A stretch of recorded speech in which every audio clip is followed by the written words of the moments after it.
share your pain, your laughter and your sorrow.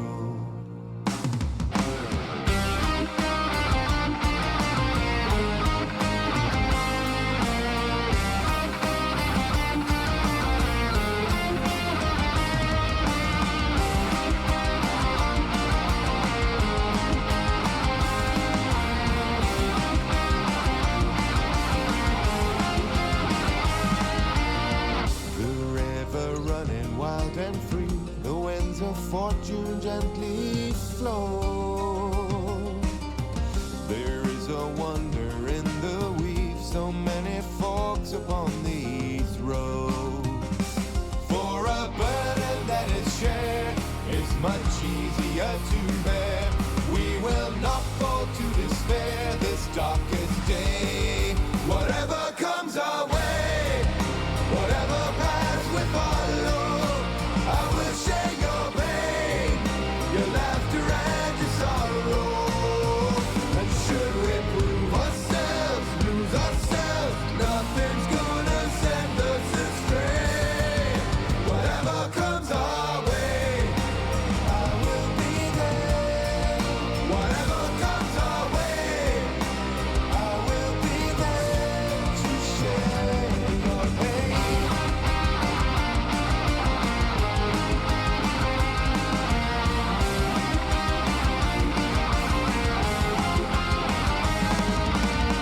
These hearts of shadow, hearts of fire, sharing memory and mind. Our hope is strong in moments dire, through our mysteries entwined. For a gift can be a blight, or a kind word be a slight, in a world of fade and light and disarray. Whatever comes our way, whatever paths we follow, I will share your pain, your laughter and your sorrow. And should we prove ourselves, lose ourselves, nothing's gonna send us astray. Whatever comes our way, I will be there. Whatever comes our way, I will be there to share your pain.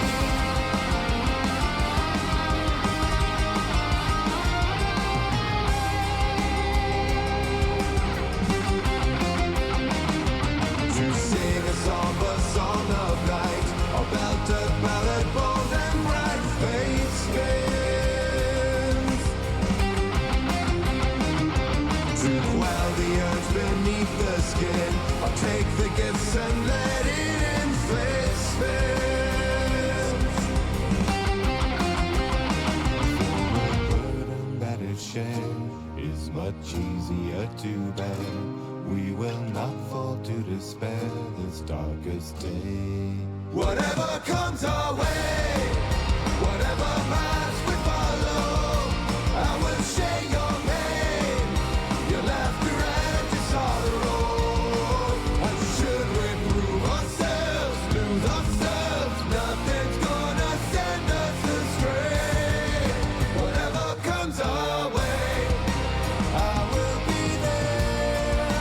Whatever comes our way, I will be there to share your pain. Whatever comes our way, whatever comes our way.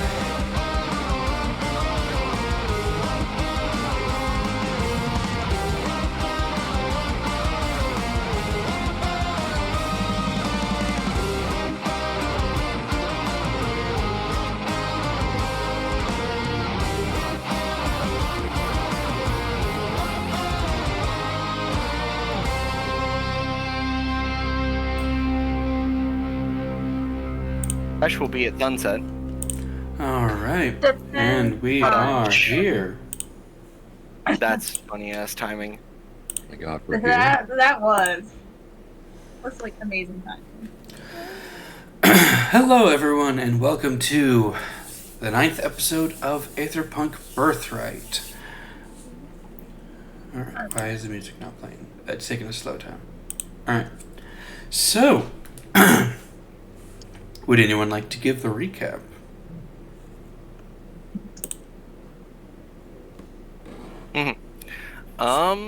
Sure.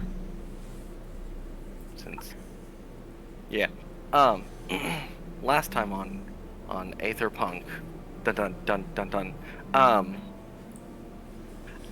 Long story short, Red lied his way in, communed with the tree, and after finding out that the goddess of lies and deceit that he primarily serves is responsible for this tree, not the Mother Nature All-Mother that we thought it was, comes back to us, tells us that basically just needs to leave the door open on the way out so that the big bad monsters can get in. So the party had 40 minutes to almost an hour of just discussions of just like what we should do, how we should go about it, and ultimately decided on we don't have enough information, let's go to bed and do something in the morning.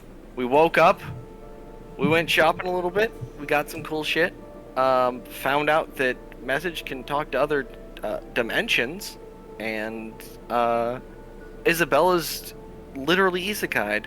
Crazy. Yeah. So we have the pickup from that.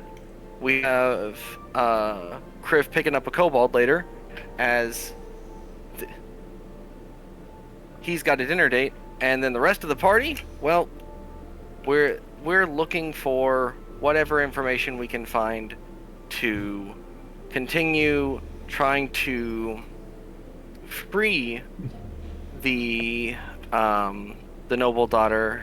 Let's see, what was her name again? Mara. Mara. We're trying to find Mara, which is presumed dead, as she was a abomination when she was born. Finding Mara Bronzeweaver is currently the only thing Hilda told us that she wanted before the commune with Jonah was forcibly shut. So, yeah. And the spooky Driders want to free Mother, and we're assuming that Hilda is Mother. Okay. Get yourself a hero point for that.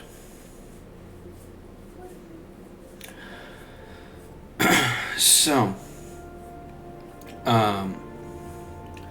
not long after walking away from Spellbound and the subsequent explosion of rage towards the two ducks left behind. The plastic ducks in lieu. Mm-hmm. I forgot that. And you guys were heading towards the Bronzeweaver estate. Along your guys' way through the city, you do meet up with Jonah, who is meandering about. I have changed my mind on what I'm planning to do right now. Oh yeah? Okay. What's the plan now? Yeah. So I don't trust these people. So that's my first thing. He said that Mara was a common name. I would want to be using my notebook, and I'm going to go through every gravestone in the graveyard and tally up how many Maras there are, to get a sense of how common the name is, and maybe how a guess of like how many there might be in the city, rough estimate. Okay. You would have a tally of about 5 from the gravestones. Okay, so is that like, would I guess like how many gravestones was there? About equivalent to the population, or less? I would say that due to the gravestones that they're relatively older, so like maybe a generation, maybe 2 back. So it seems like it was gaining popularity as far as the name goes. Okay. So it should be relatively common now then. Relatively, but it's kind of like, um, It's like Gary in our society. yeah, where it's like it's a common name, but not many people are using it because it's like it's a basic bitch name almost. So it's common, but not too commonly used. If that makes sense. Mm-hmm.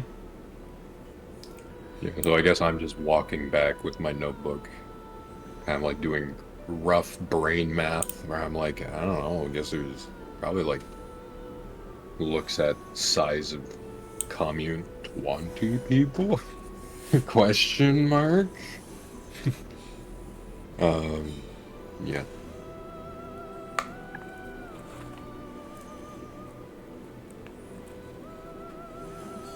See them walking up. Oh, hey, how's it going?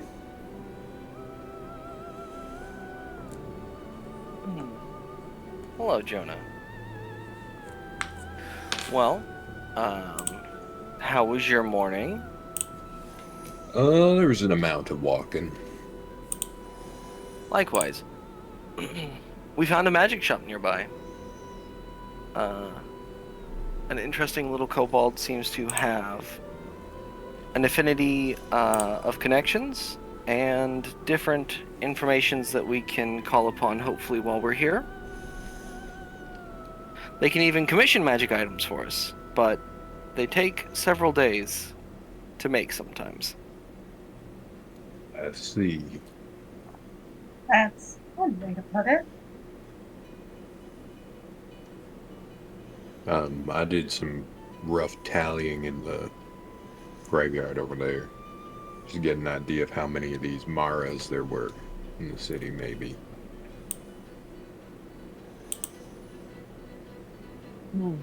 Yes. We were actually able to find a strong lead on who we believe Mara to be. Hmm? There's a story of the recently deceased governor and his wife. They had a child named Mara Bronzeweaver, born disfigured and suffering. We were told they put her out of her misery, and then the wife subsequently committed suicide. I see. But considering Mara seems to be the one Hilda wants us to look into, I would assume that they're not actually dead, and that's a ploy. Did I see, like, you said there were some crypts, like, structures that for more prominent families. Did I see one for the Bronzebeard? I believe you would have, but it was gated off from public access. Yeah. Was it actively guarded, or is it just like a gate? Just Great, gated right. off.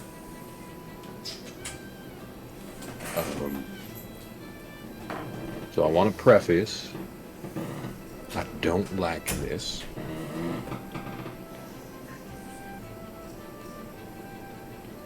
They do have a crypt. I could persuade the lock to let us in, and maybe we look around, see if she has a grave in there. Figure out if she's buried.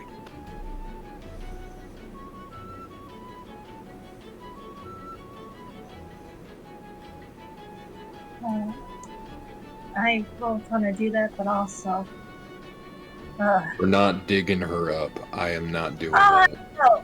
Why would we dig her up? That's desecrating grave, Jonah. Why would we? Yeah, that's what I'm saying. So, two things. One, if she's not dead, there's no body to dig up. Two, why would we go into the mausoleum if not to check if the grave is occupied or not?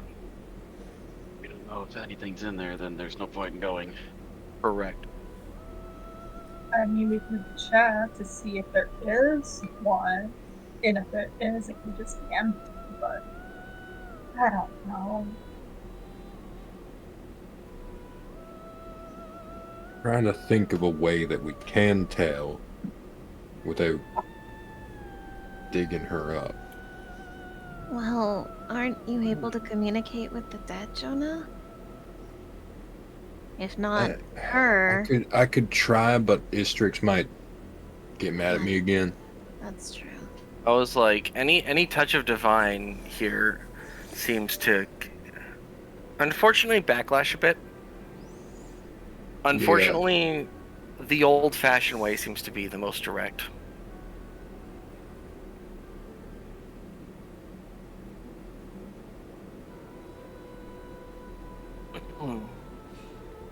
If there is a body in the grave,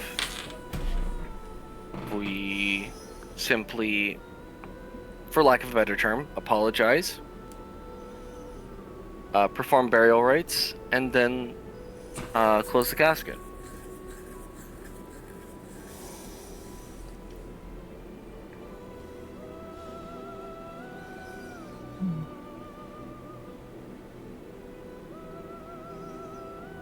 I mean, it's better than just going into the house being like, hey, we're here to... Actually, I might have something. It's a little disrespectful, but it wouldn't be ripping open a casket or anything.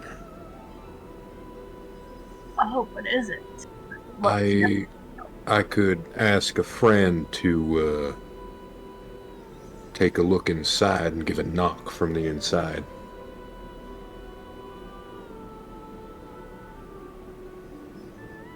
Elaborate, a knock?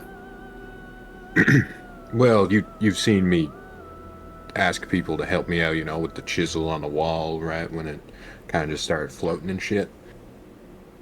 Yes. I could do that and ask them for one knock if it's occupied, two knocks if it's not.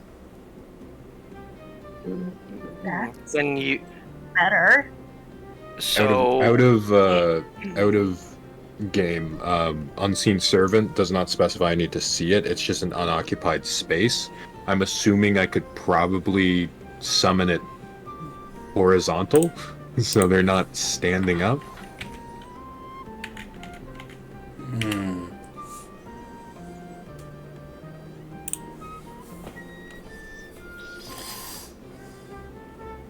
That's creative. I'll give you that.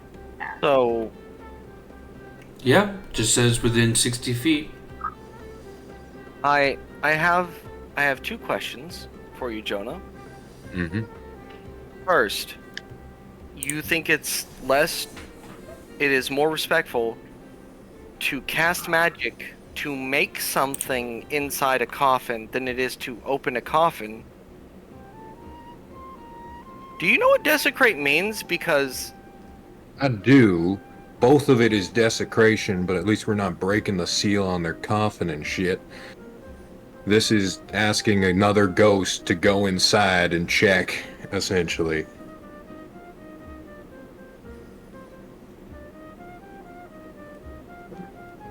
so I honestly prefer that idea over the other one. a haunting, which is literally desecration by definition. I'm so lost. I'm just trying to offer an idea. I said it was still disrespectful, but it's something we can do. Well, if we don't figure something out, I'll just go in there and open it myself because I don't care about that kind of stuff. Yeah, it's just stuff. Religion isn't my big strong point, so I don't care what happens to a body if it's dead or alive. It's just dead. There's nothing there. This begs an actual question that I have for you, Jonah. Do the dead care if their bodies are disrespected? It depends on the person, really.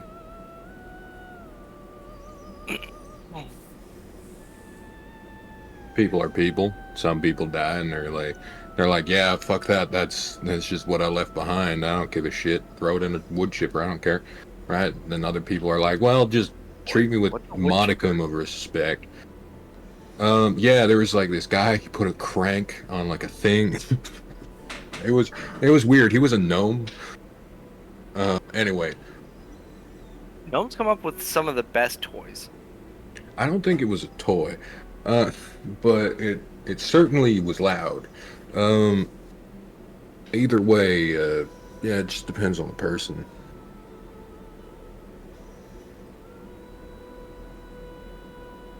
Most people Well- are okay as long as you try to be as respectful as you can.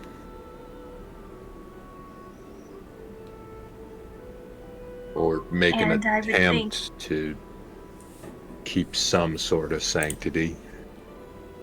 And I think your idea gives more sanctity than the first one, to be honest. Because it's not our hands doing anything.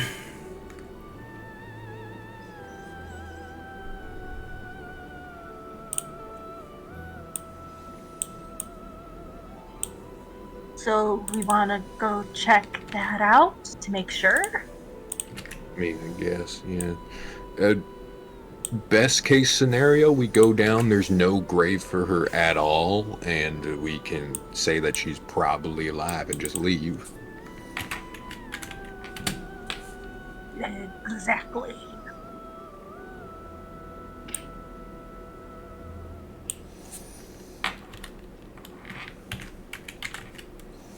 All right, should we head on? Jonah, you know where the graveyard is. Why don't you lead us there? Sure. I will do exactly that. Okay. 1 second.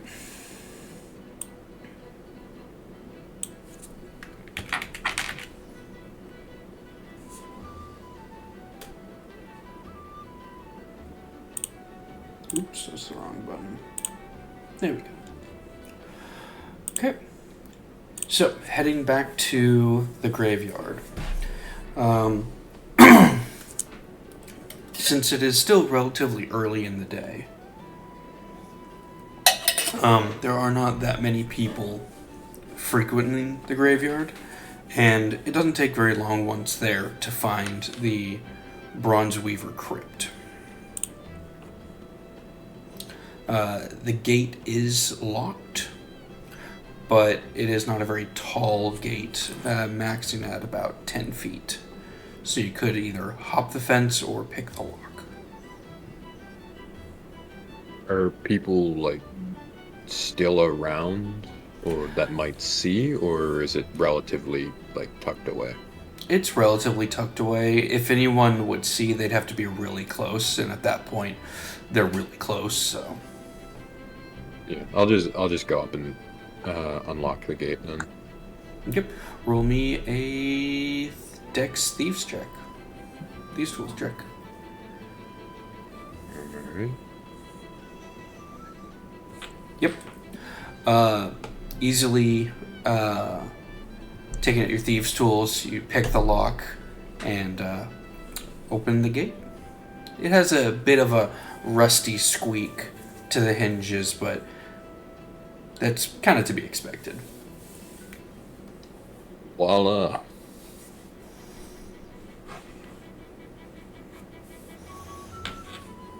I'll just, like, open the door and gesture for people to enter. I'll simply Alright. wait outside. Isabella will go inside. Yep.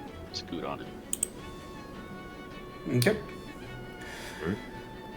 So, for those going inside, the crypt does go down into the ground, and there are quite a few, I guess plaques is the best word, in front of various sections of the wall where you assume a, what's it called?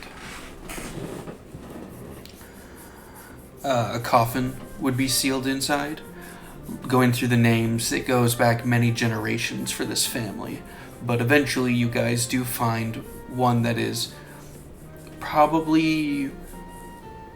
it'd be a second to most recent, with the name Mara Bronzeweaver. Well, shit. Well, it doesn't mean her body's in there.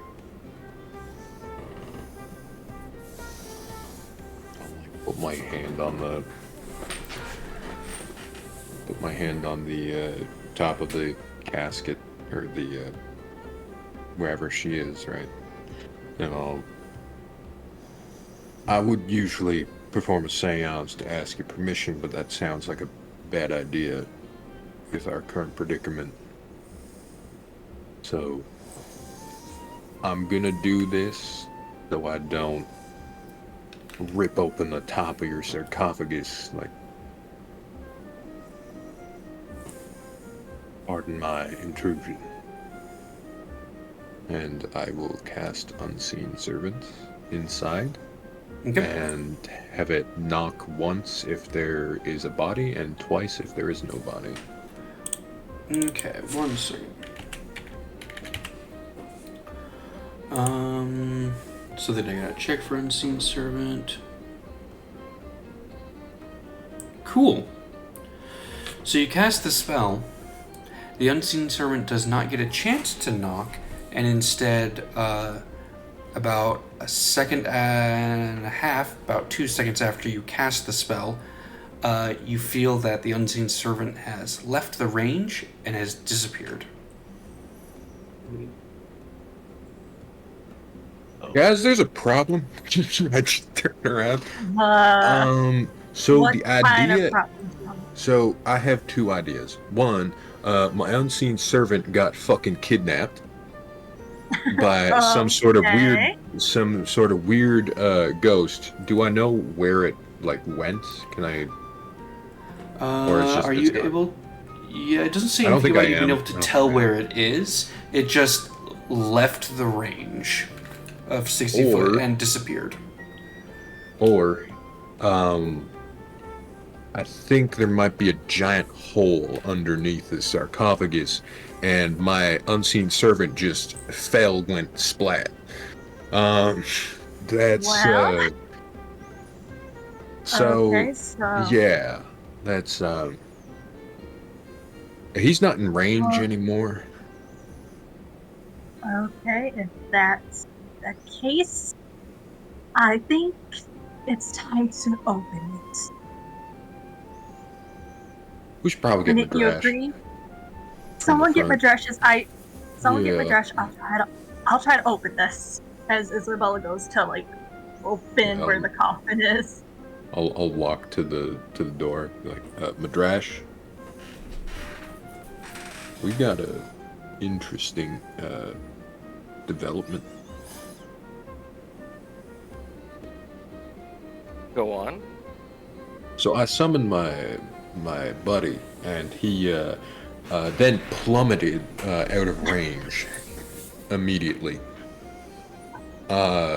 We think there might be a massive hole underneath the sarcophagus instead of a body. Interesting. So anyway, Isabella's prying it open right now. Isabella, what are you using to Yep. open up the access to the tomb or the crypt thingy? Words. I will use, because I haven't got rid of my old great axe, I'll use that as a lever kind of to pry it open. Okay. Make me a 'Cause I don't strength care- check. Because I don't care if that breaks. Where's Chrissy? Probably I would with assume that us. she would have been with you outside of the crypt. Okay. Just checking, because that is a constant. Okay. That's So with a roll 9, with you are. advantage. Oh, you rolled with advantage? Why? An accident, yeah. Oh, okay. So a bad. 9 doesn't break the seal, as it is pretty solid. Ah, Do we get back at some point with Madrash? Yeah. Because I have a crowbar and I also have a hammer. We're not going to use the hammer, but I have a crowbar. Crowbar would work perfect. Yeah. Yeah, I just see her like trying to get, and I just hold out a crowbar. Like, you want this? please. I'll Yeah. take Alright, the here you go. crowbar. Also And I help. start. Make another strength check with Yep. advantage this time, because crowbar. There we go. There's my strength check. With advantage. Seriously? 14 that time. Yeah, the seal pops off, and you can easily see that the coffin that was in there is kind of destroyed, and bits of what you can see, there is a hole beneath it. Yeah, I don't think we're desecrating anything at this point. Does it look like that something busted out or clawed its way out? Make an investigation check.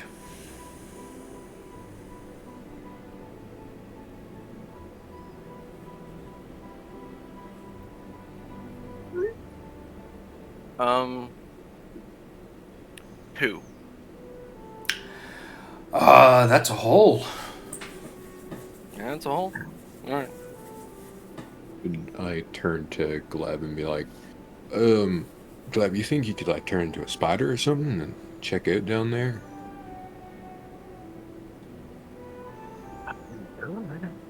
Definitely could. That rocket just Madrash? jumped down invisible. I can Mad- just send my. Oh right, you have that little lizard guy. Yeah. Yeah, and I can. Drash just like picks up a small stone and says, "Clarity, would you mind casting light on this?" Sure. I'll cast light on it. I drop a rock down the hole. All right. The glowing rock falls down, and you see it go, and you see it go, and then you cannot see it. Eventually, you hear an echo coming back up as it has hit the bottom of something. Madrash turns to Jonah. I don't think you should jump. I don't think you'll make it, bro. Yeah, I feel like my ankles aren't ready for that at this very moment. That's I don't think anything's ready for that. I was the player was under the impression that was like that we could see the bottom. It was like a 20-foot drop or something.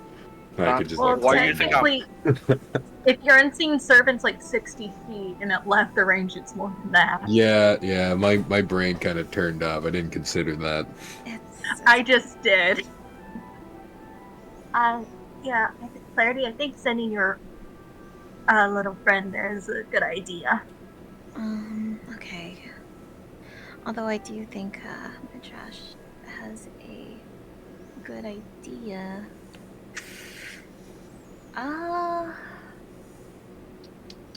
What's my idea? How much of a strength carrying capacity does a pseudo-dragon have? Speaking of, I am Not so- much. I am slightly over carrying capacity. If Uh-oh. someone wants to pick up my hempen rope or something, that would be very helpful. Just realize I'm like 2 pounds over my limit. Look, I'm a bag of holding. I can just. Yeah, Pseudo Dragon's got a strength of 6, so it cannot carry a whole lot. Okay. What are you trying to give it? Just something small. Oh, you know what? Here. I have a peanut. I cast light on the peanut. I give the peanut to the pseudo dragon. Perfect. One, can you go down there? Can you go down there and just look around, but if you feel like it's dangerous, just come back. How do I delete something? The pseudo dragon Um, will nod its head and then hop down the hole. Okay. And while he does this, I'm going to say, hey, if something happens, just like tap my shoulder or shake me. I'm gonna look, and I'm gonna look through the pseudo dragon's eyes. You got it. Mm. So the pseudo dragon is controlled falling for a good while before it eventually starts to see the bottom and slow its descent. From there, the hole from going straight down kind of goes at a slight angle, still going down, for about another 50 feet before it levels off to mostly horizontal. Let's see. Passive perception of 13. Roll me an investigation check, Amumu.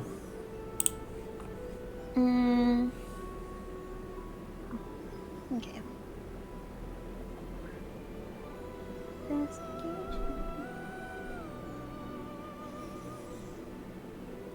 Okay. I don't know if you want the pseudo dragon to too, or No, this is just what you're watching from it. okay. Because its orders are just to follow the cave, the tunnel, and see where it goes. There are bits of bone and a lot of claw marks throughout this this tunnel, like something was slowly trying to dig its way. Eventually, it does lead into a larger connected cave where the claw marks and the manual digging seems to have ended.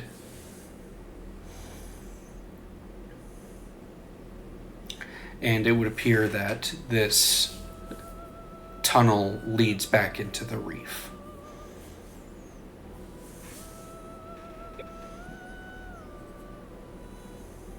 Okay.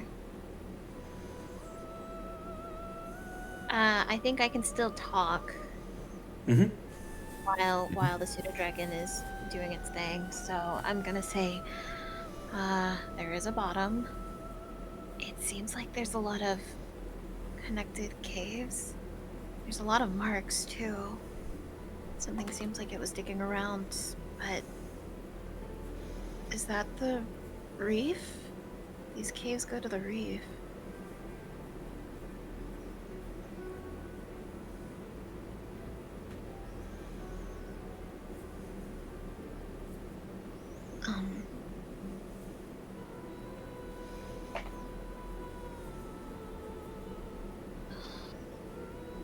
Well, in any case, it looks like there's a lot of different ways around down there.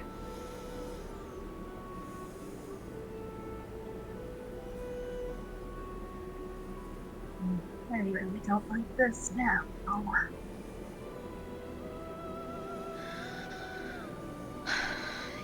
Yeah.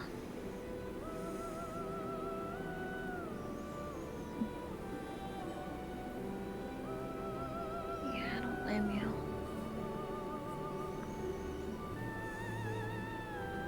Is it,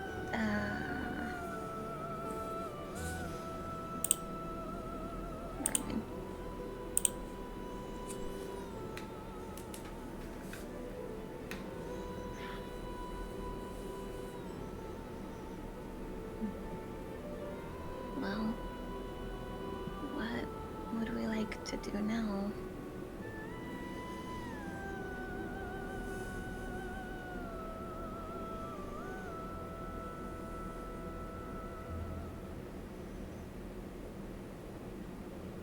I probably would stay looking until the pseudo dragon comes back. Okay. Because if Okay. it does get attacked or something, then I want to know, like, what. Okay. Yeah. The pseudo dragon comes back without any issue. Takes a little bit longer to get back than it was to get there, since it has to fly back up the hole. But it will come back to you and curl around your shoulders.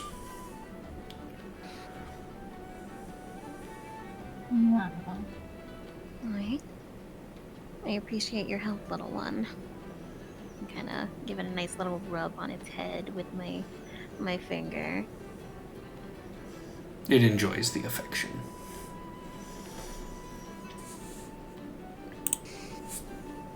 Yeah.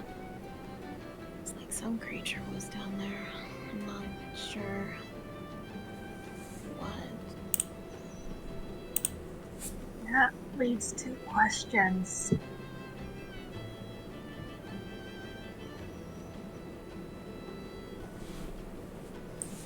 Which are? Well, was Mara in here? Did Mara break out? Did Mara make all those claw marks? Like, what's going on? Is the hole in the crypt, is there like dirt around it? Like something was digging from the inside of it and throwing dirt in there? Or is it like something broke in and then like nabbed the body? Make me an investigation check. Actually, I wonder if it was just this grave that has this phenomenon. What if all of the That's a graves good have been question. ransacked? That's actually a good question. So, So Jonah, they've from what been you ran- can, what you can tell from examining the coffin and the hole, it seems whatever was in the coffin dug its way down. Well, if all the other bodies have been nabbed and the seal on this hasn't been broken, he knocks on it, then there has to be tunnels leading from this then. Or at least leading down in a similar fashion. Yeah, did you see any other tunnels going down? Or just this one? Would have been just this one.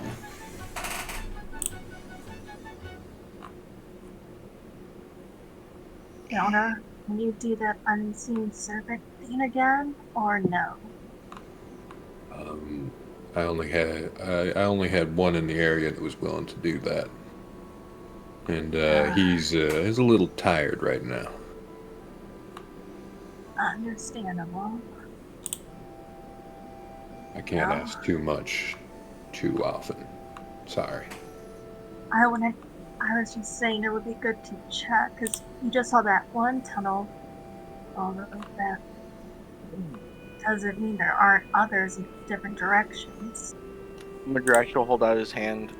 Then would you like me to use the crowbar and pop one open? Yep. She hands over the crowbar to Madrash. This is for the key. Doom doesn't remember the name of the mother, but the mother's grave should be nearby. We were told it like... Yeah, that was Abigail Bronzeweaver. That would be the one next to Mara's. Okay. I'm gonna put the crowbar in and I'm gonna try and open it. Okay. Make me a strength check.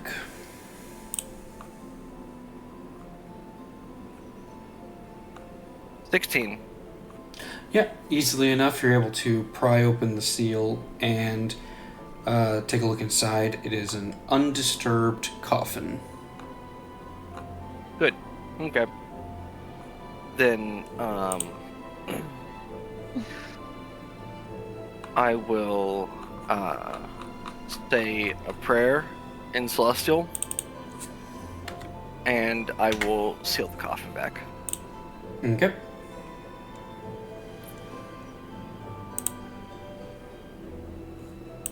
Well, Mommy Dearest is there and nearby.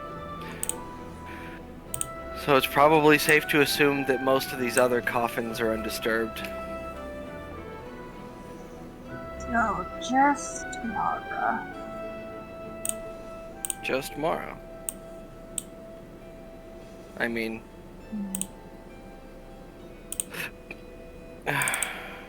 as much as I don't like the thought of this, it strikes me as Mara was buried alive. That or, you said she was deformed.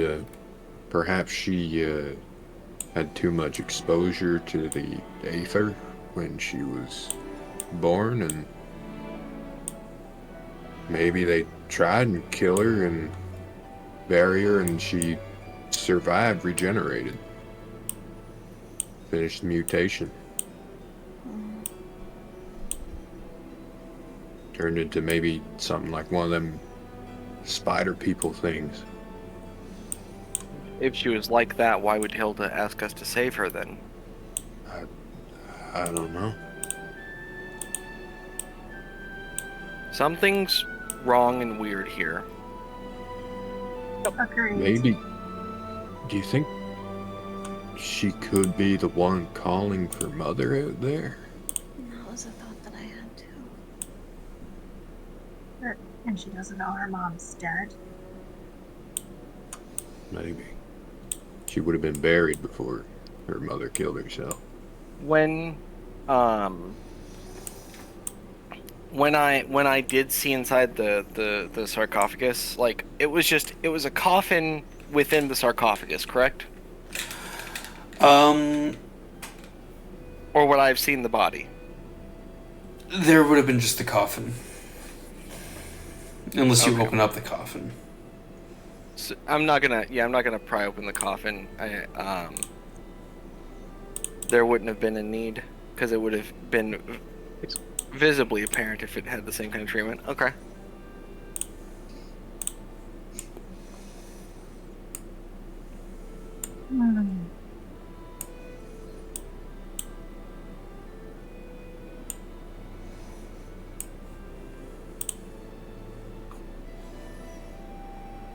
I do still want to check by the Bronze Weaver's house to see if there's anything there. Maybe we can find out the mutations that Mara had. Generally understanding as a reminder, we were generally trying to understand the structure and the hierarchy of this place. We were going to talk to the noble family so that we could learn information about their laws, why they're so keen on certain practices, and if we could learn a little bit about their history, which would absolutely, hopefully include Mara, then that would further help us in this endeavor.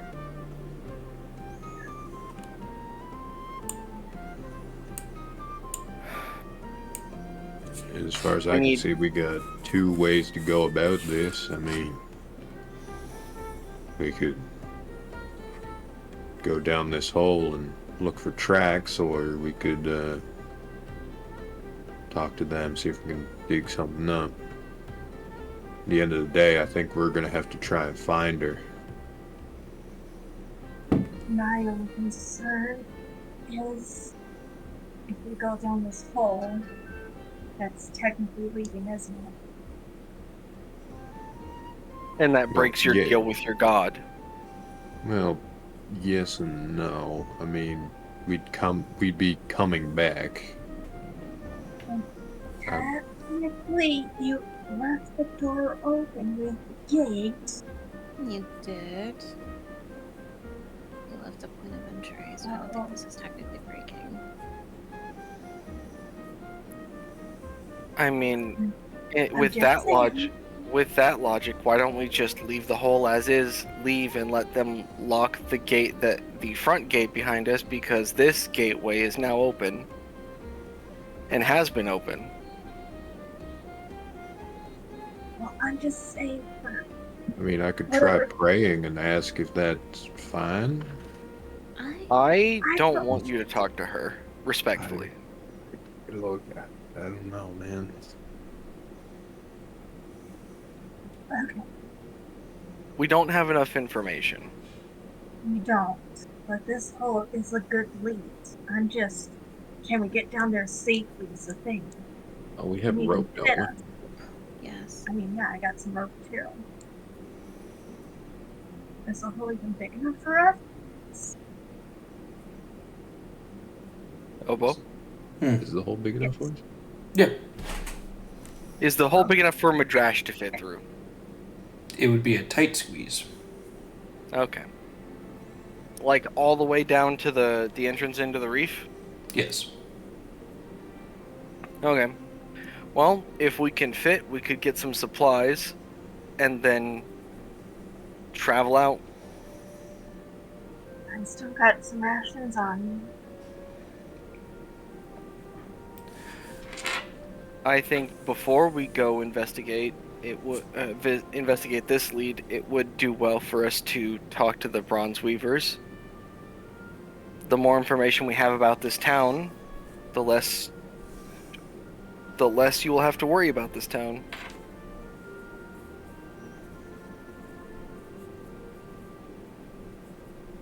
Alright, let's get some more info then. I think come back here would be the best option. We could do something. I'm not sure. Let's go get more info before we go down there. That's for sure. Hole's not going anywhere.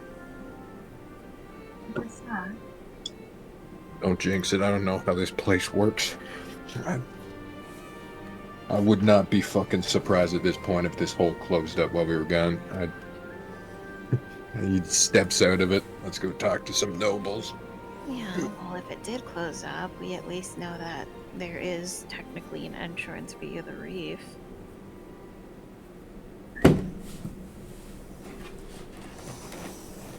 Okay. So, heading on out of the Bronze Weaver. Just to clarify. Yep. The coffin is sealed. Like the top is put back on. Nice and tight. Yep. Okay. So, heading back out, and then heading towards the main section of the town. Chrissy, still with you guys, is got a concerned look on her face. What's up, Chrissy? No? Well, I don't want to go back down there. The place was scary.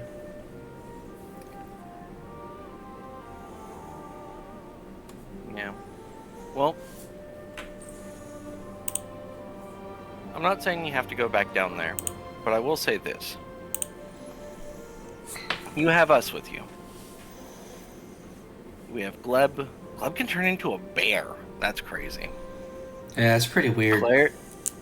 Clarity can just shoot beams of... I don't know what it is, really. But she hits things and she blasts them real hard.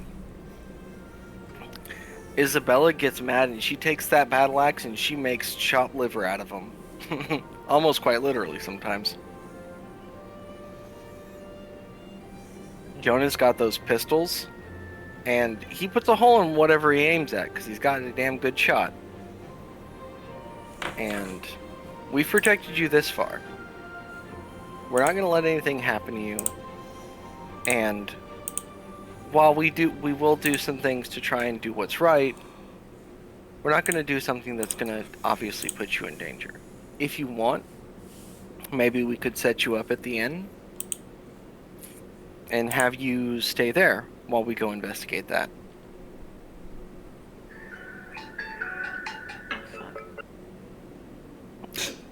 Though I'm not so sure, as, you know, our job really is to bodyguard you, so we might need you to go with us wherever we go. But that's just an option. And if you're worried, then... I could stay at the inn. I know where I could hide there if I need to.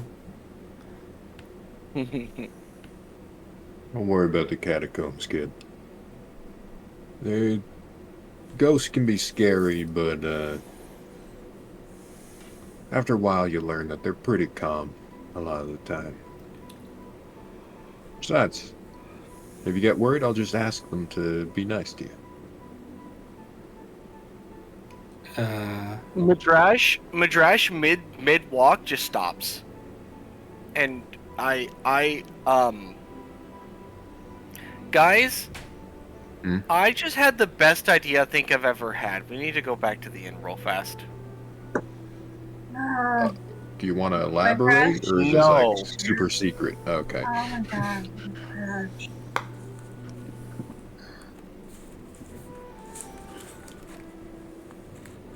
Are you sure it's just... Josh, are we sure that's my idea?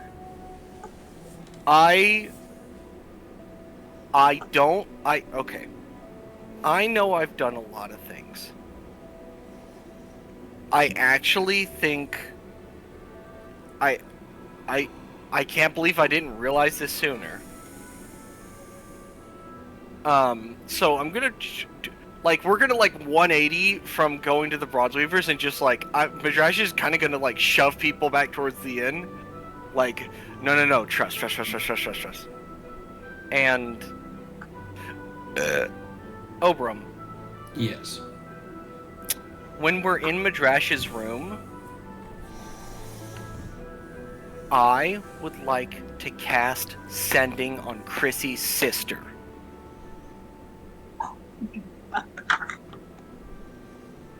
Do you know what she looks like? No.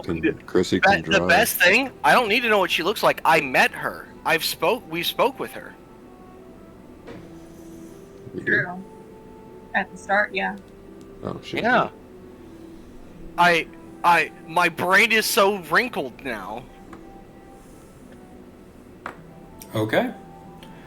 What are you gonna say? Fuck. Oh shit. Oh fuck. Okay. He didn't think this far ahead. No. Well, This I- literally just dawned on me. Okay. I have an idea myself. What's up? My deal with Istrix specified that I should not let the gate lock behind me. If we are to leave through the hole in the catacombs, the gate behind me is the gate of the catacombs. Yes. Yeah, that was my point. You left it So, unlocked. yeah. As long as when we leave the catacomb gate unlocked and the top of the sarcophagus open, we don't have to jeopardize their main gate. Anything that would pour into there would be something of humanoid size that can climb.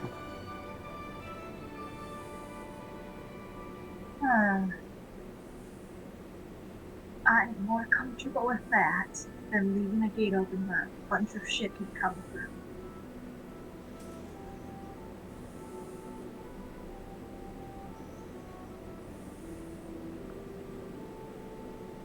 Okay. Address, you said you want to contact Chrissy's sister. Oh, no. I in front of everyone cast Sending. Oh God. No. I springboarded this. This is where Madrash being a dumb idiot kind of comes in. But,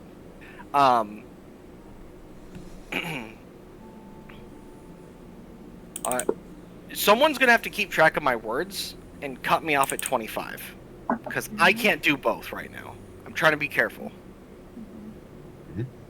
Chrissy One of us is will try. safe. Chrissy is safe with us. That's 5. Yep. Where are you? How do we meet you? You're at 13. And how can we keep you safe as well? 22. 25 words only. Keep reply brief. 25. Okay. That is 25 words. Exactly. I had to talk like a caveman in the last sentence, but you know. Yeah. Okay. You immediately get a response. Where are you will come to you. About that. Hmm.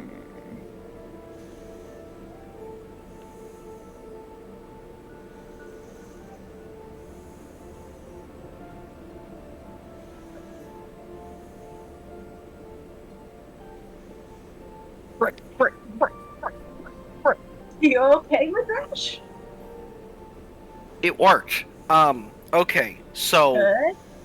Mm-hmm. yes, but like I only got like 5 words back, and that's just there's so much unused potential, so much information that could have been given, and I'm just. But She just Dash, asked where we are. okay. Well, What else? That's it. well, they shouldn't come to us. This is kind of a bad place for them to meet with us. Yes, but also this might be the perfect place because the corporations can't mess with us that well here. That was my thought too.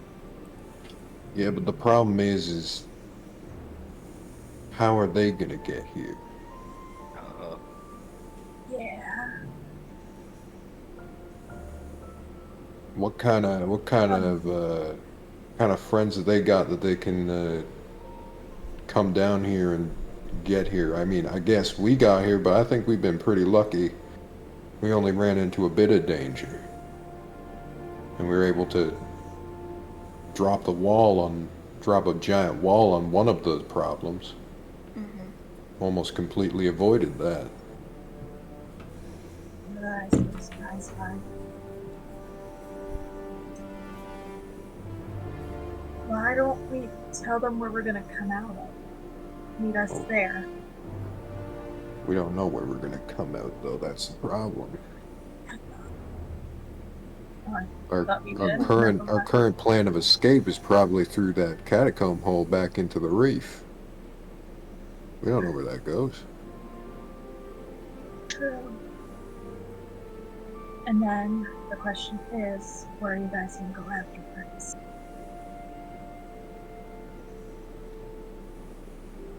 Kristen, did your siblings mention where you're gonna go after all of this at all? Could you please repeat that? Your mic didn't pick it all the way up. Oh, sorry. Isabel asked if Chrissy's siblings told her where they're gonna go after this. We were gonna leave the city and go someplace safe.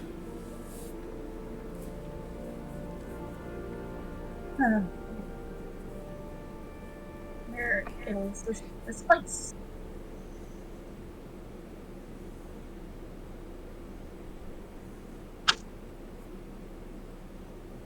I didn't catch that again.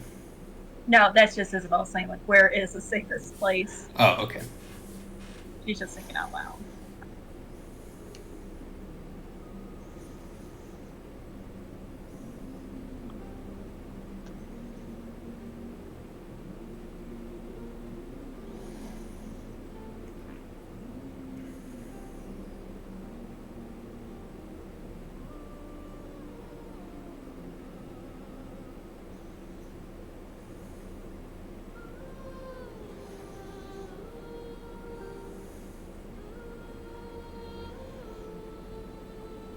So what's the guys' plan?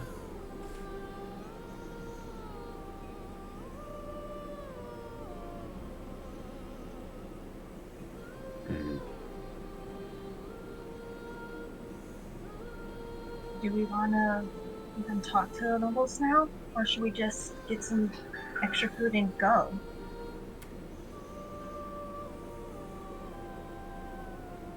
Oh no. From how she was buried,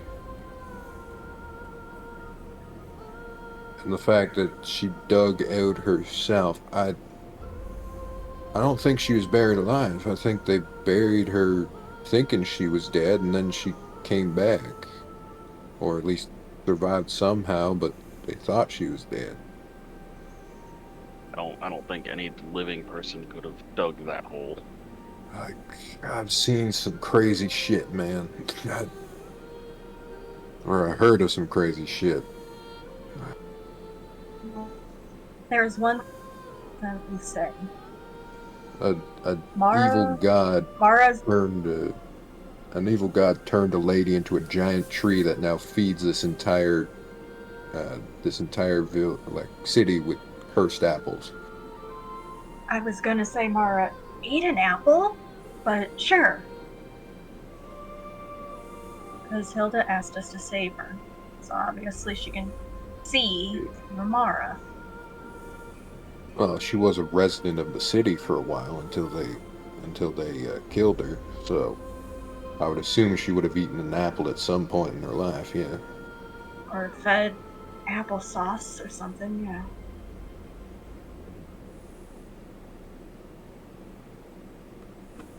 Majesh crunches into the apple that was in his bag.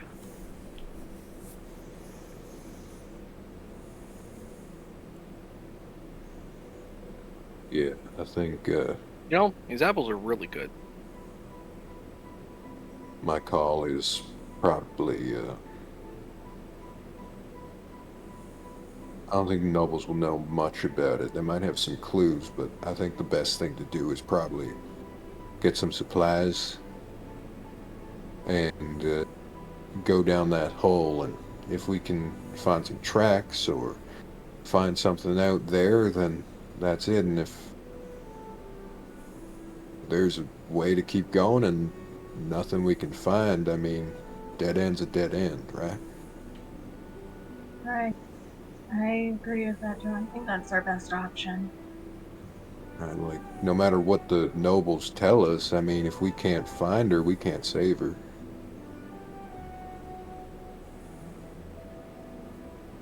We were also going to talk to nobles because we wanted to find out who's in charge, with the scandal of the bronze weaver leader being killed, right? Green root, but yes. Green root. But why? Why does that matter to us? Because the more information we have on the town and its shady shit, the better we are prepared to deal with Hilda, the root of everything, the thing that this entire town is built on, which could maybe help this entire thing go from sideways to straight up. Does have her roots probably in just about everything. I appreciate that. That was a good pun.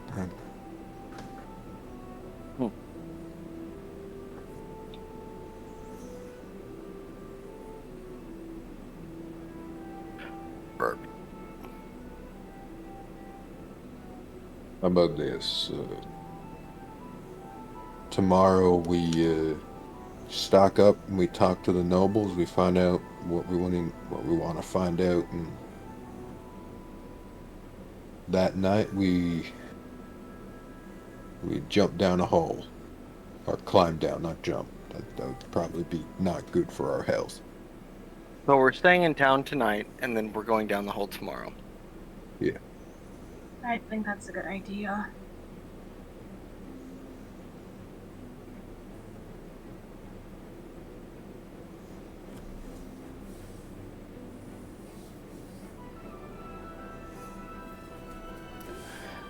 So Chrissy will, after looking at all of you guys discussing, so what about my sister? Is she coming to get me? We're gonna get you to a place that's more accessible for her, and then we'll call her in. This place is hard to find, and she might run into something that's a bit too powerful on the way here. Yeah, we want to keep, as our job is to keep you safe, we want to keep her safe too. But she's real strong. I don't think she'd have a problem. She's like really, really strong. Like, how strong? Uh, If she wanted to, how big of a thing could she blow up? Well, I don't know about that, but she's really good at lifting things.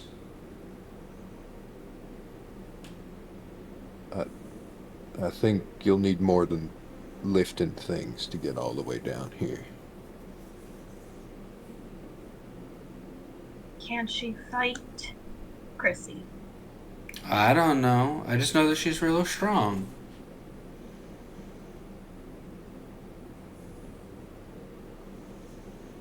Strength doesn't always mean you know how to fight. And we had to fight a lot of things to get here. Well, And who yeah, knows what but else is out there. she probably would have been able to lift those things really easy. That's how strong she is.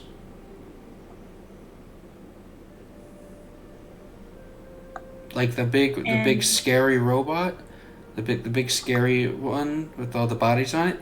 She probably could have lifted and thrown that one around with ease. And what would happen if the frog swallowed her like it swallowed me? Would she lift the frog? Nah, she'd probably just walk out of it. Okay, let's put it this way. So, you remember the big robot, right? Yeah. Okay, and you remember that robot made these ghosts? Yeah. Okay.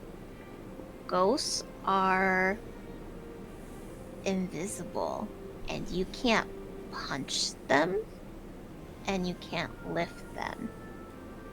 Oh. What would she do?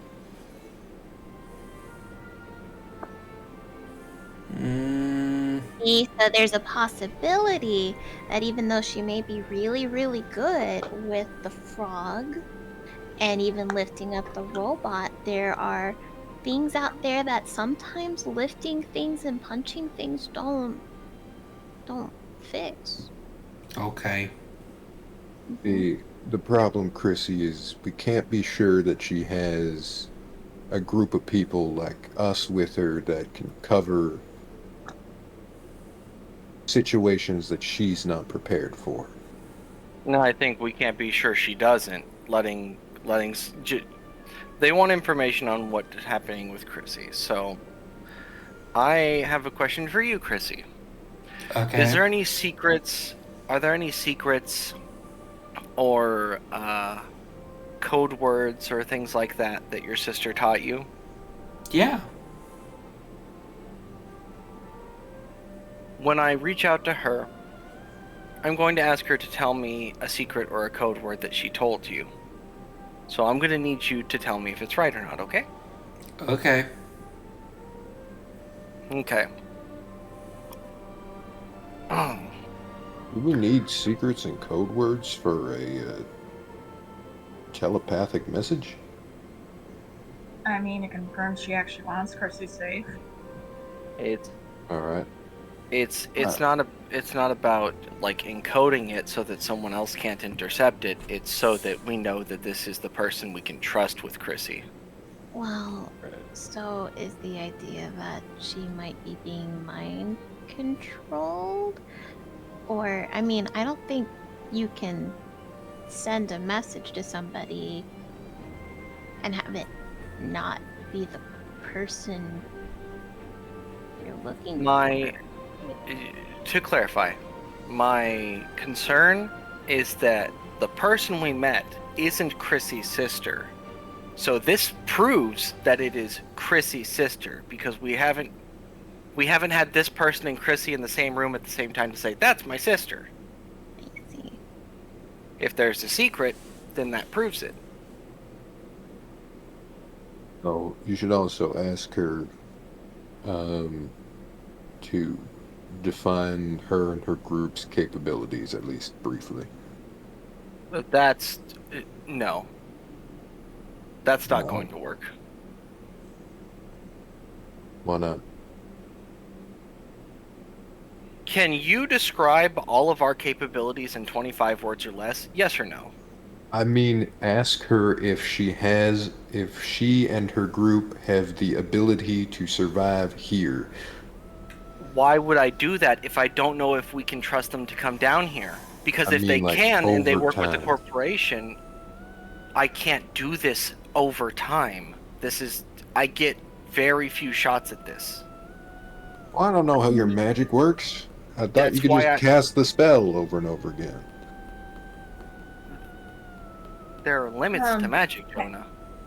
Yeah, I only know my limits. I Users. don't know how yours works. Sorry about that. I just see you and Magic Clarity users always are going like confusing. all the time, so I just figured. Resource management.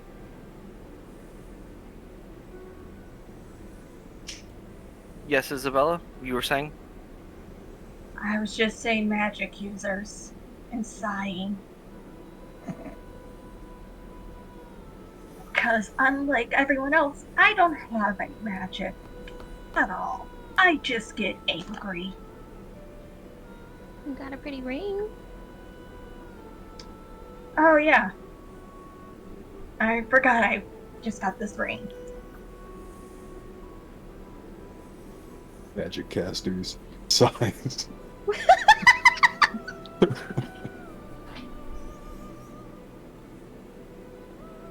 I mean, yeah, Isabella's the only one that can't do any magic.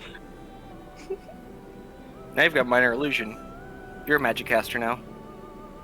And you got a resource If I management. lose the, Three if I charges lose the a day. ring, I can't. It's, you know, If I if we lose lose the our ring, I divine can't do connection, it. we can't cast magic either. You can at least get mad.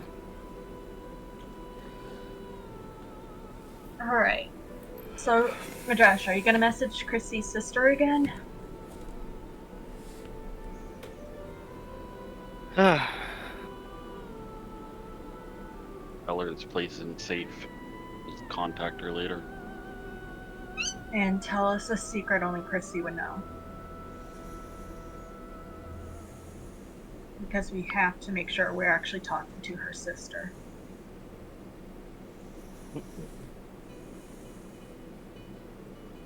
I'm gonna cast sending.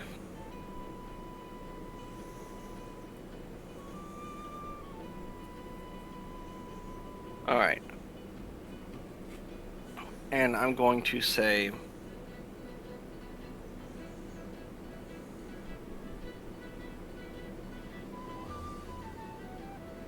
It's hard to explain where we are. First, I need a secret that Chrissy can verify.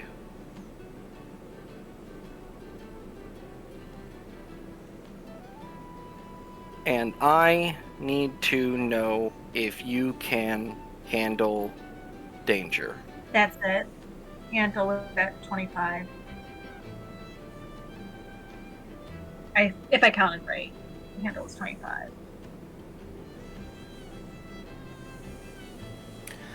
Response is almost immediate again.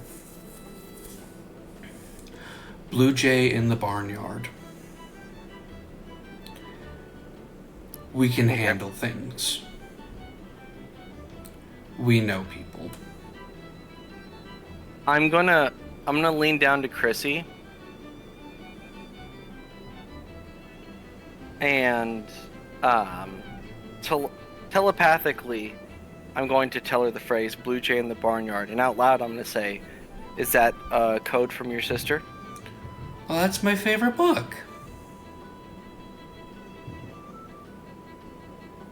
Yeah, Does she your used to sister read know that to me that? all the time. Okay.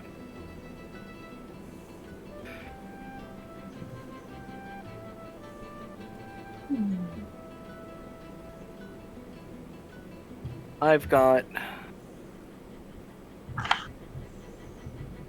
essentially one more use before I'm dangerously low on my capabilities for the day.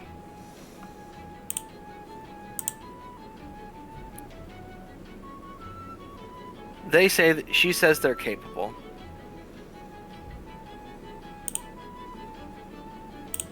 So Good. That's good enough, I guess. Yeah, if they're capable, then if they think it's too much for them, they can always hire a fixer to. Christy, does only your sister know that you like that book? Uh-huh. Huh? Yeah, she She had to sneak that book in. It wasn't on the okay list. I don't know why. It just had a lot of pretty pictures of the sky and a farm and green places. It was really, really pretty. Okay. I just wanted to know because we did get a slip of paper. That slip of paper did tell us a lot about you, like your favorite foods and stuff. So we just wanted to make sure that it's not common knowledge. Oh, okay. Okay.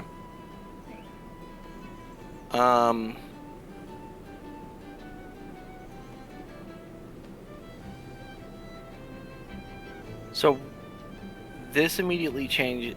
Are we going to wait in the town for them to come to us? If we do, this gives us days to investigate the problems that are going on here instead of just an afternoon. Yeah, how long did it take us to get down here? 5 days. 5 days? Sure, we didn't know where we were going, but I doubt they do either.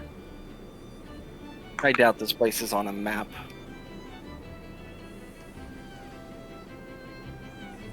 Judging by the fact that they get absolutely fuck all people visiting, I would guess so too.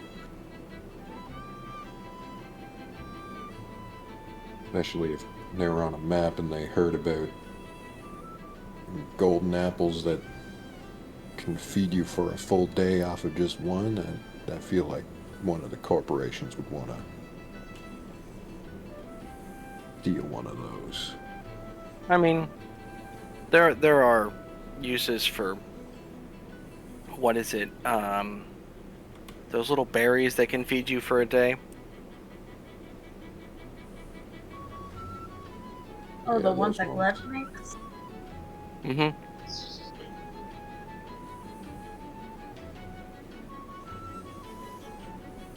Same difference, right?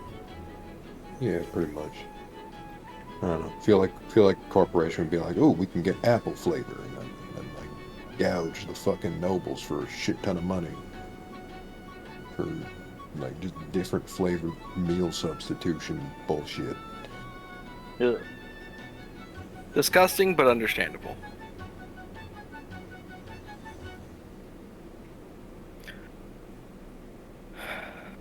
Alright.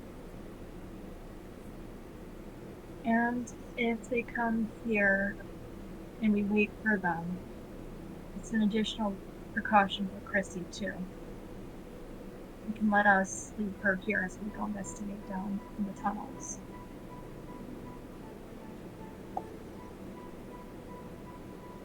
Reliably, we'll be here for at least 5 to 10 more days. Right. Is everyone okay with that? Should be good. I'm good too. Clarity, If they're go ahead. all in agreement.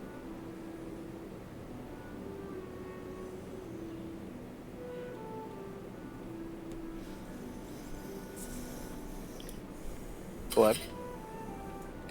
Oh, I mean, I wish we could just get her out of here, but if we feel safer just staying here instead of traveling with her,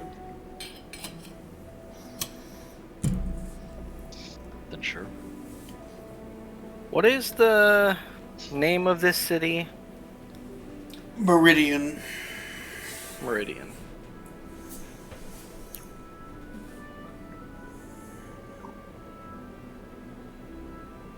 Make sure to mention the entrance to be used to get to the mines. Might be the best way.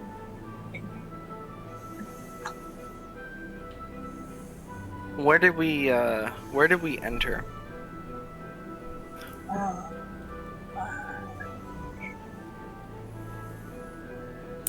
That would be probably, I want to say, southeast entrance from the Undercity.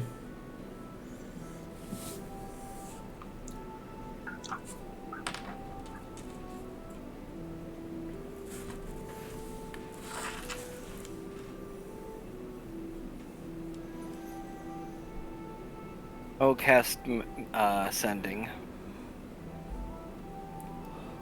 Okay. Southeast of the Undercity is an entrance to the reef. Deep in the reef is a city called Meridian. That's where we are. Waiting. Okay. This time there is a much longer pause before a response. Understood. Head to...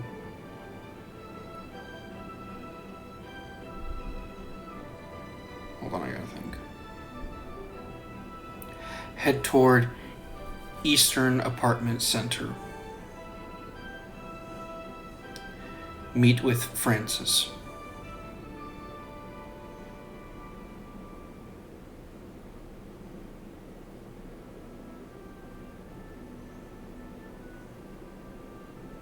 And then that's it. Would I know what the Eastern Apartment Center is? It shouldn't be too hard to find. But that's in the city. That's in Meridian. What? Oh.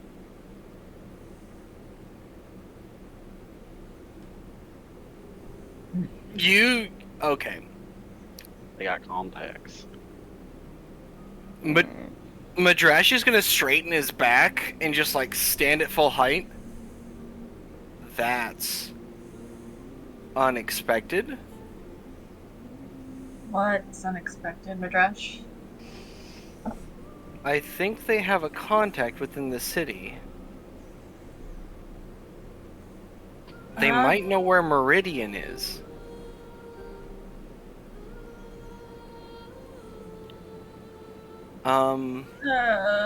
That's slightly terrifying. They said in the Eastern Apartment Center to speak with a contact named Francis. I think. I've been. Go ahead. I've been. This is more question to DM. I've been working in the underworld as well as a thief. I would have some connections. Have I ever heard of Francis? Probably not, right? No. No? Not a big name? Okay. That's all I wanted to know.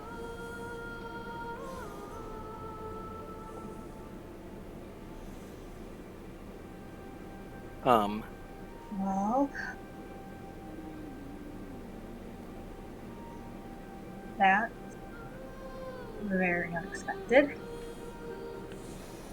Do we want to meet with Francis today? You said you were nearly tapped, right? Mm-hmm.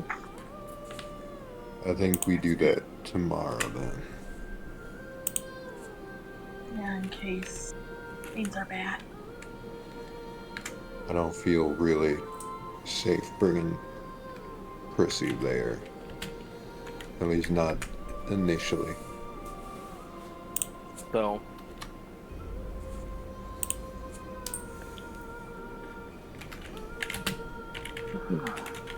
my worry is that if they have contacts in the city and they're not to be trusted, we might want to find out now instead of later. I agree on that part too. I think it is best if we leave Chrissy in the room.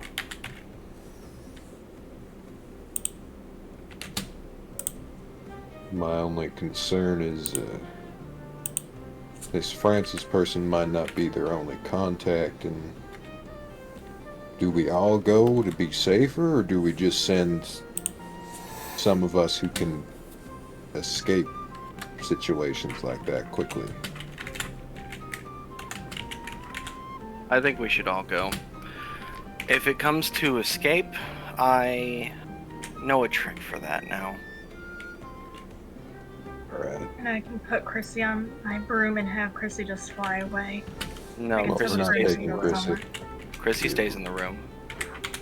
I don't think we trust Okay, him just yet. Okay, I thought you guys meant that you guys were gonna. Okay. Got you. Though if it comes to it, turning towards Clarity and Gleb, do either of you have a solid means of escape?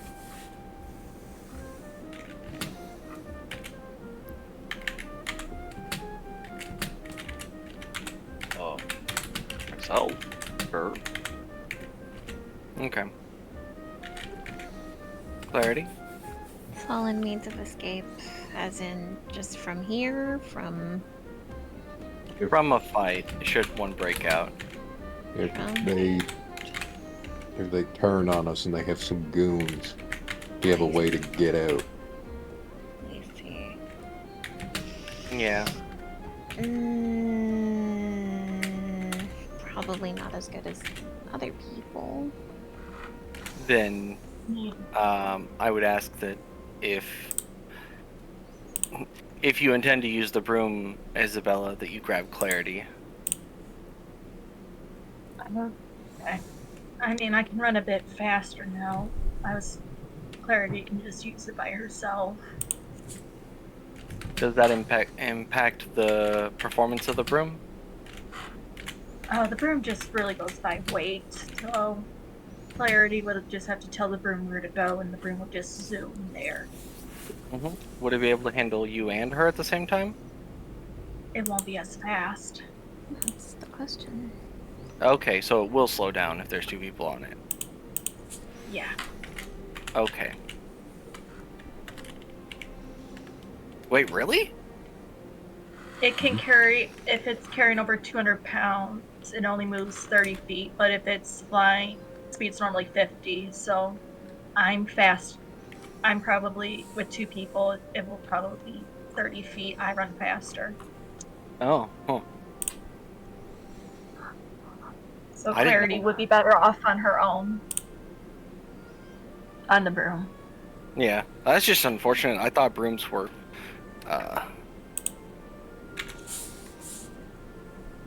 Well, I didn't expect that limitation. Well, it's only an uncommon magic item, right? Yeah. Ugh. Oh god, hiccups. Fuck. Alright. Then I guess let's head to the Eastern Apartment Center. Yep. Alright, and then you guys are taking Chrissy with or leaving her? Leaving her. Leaving her. And Chrissy, don't open the door for anyone but us, okay? Okay. Thank you.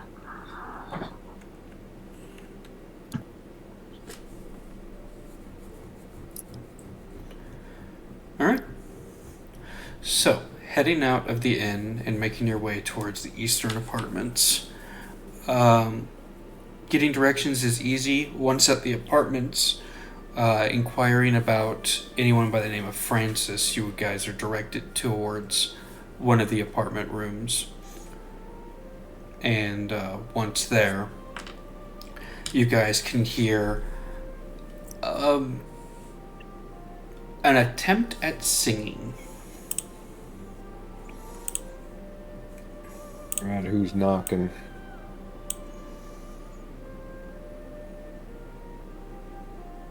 Isabella will knock on the door. There is, in response to the knocking, there is a sound of things falling before a oddly mechanical voice responds. Please enter.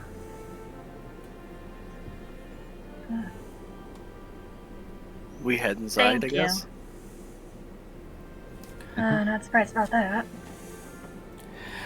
You guys enter in, and there is, well, it's very poorly maintained, and inside the main sitting room there is a pile of worn and in disrepair boots and shoes. Next to it is a automaton that is currently sewing and repairing them, and then proceeding to toss them out the window.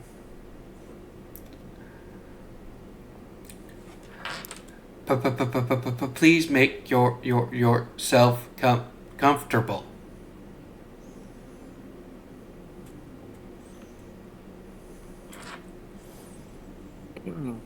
Are you Francis?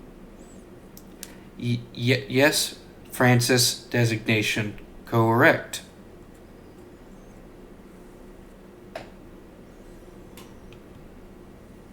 We were asked to speak with you by an acquaintance of ours, because you may be a reliable contact in the Meridian. Do your shoes need repaired?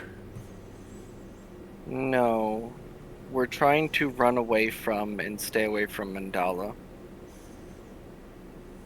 When you mention Mandala, it immediately stops repairing on the shoes and looks up to you.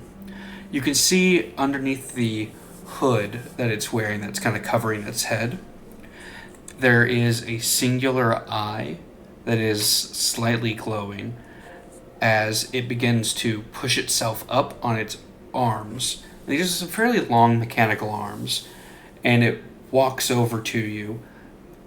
You can see that it used to have legs at one point, but they were seemingly destroyed, so it is having to use its arms as a means of locomotion. It gets closer and kind of looking at all 5 of you.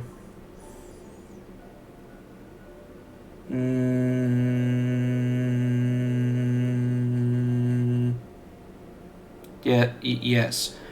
You 5 were expected. Is the one Chrissy here with you? No. Not here. Why She's safe. not? She's safe. She's safe somewhere else. We just want to feel out the situation. Understood. Very prudent.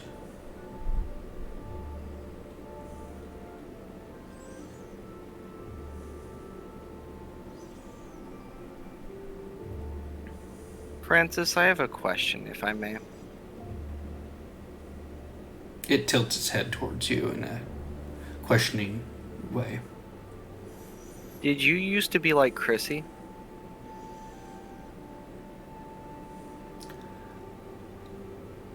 I don't understand question. All right. A better question to replace that one is,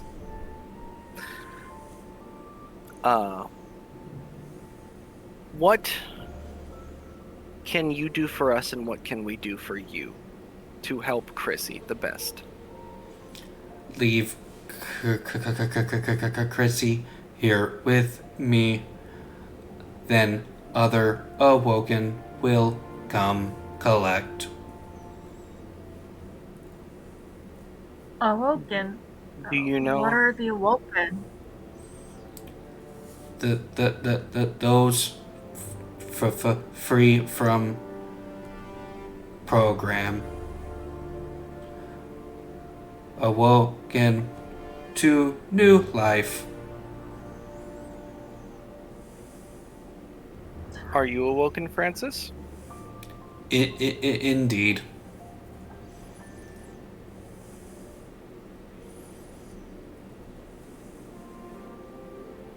How long before the other Awoken would arrive? Do you know?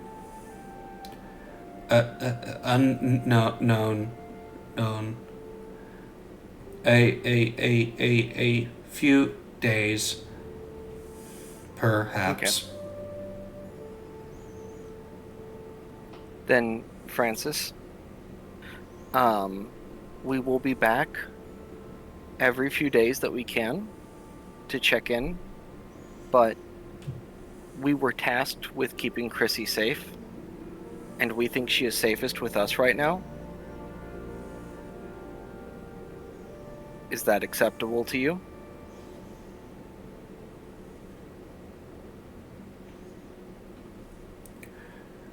Francis pauses, kind of thinks.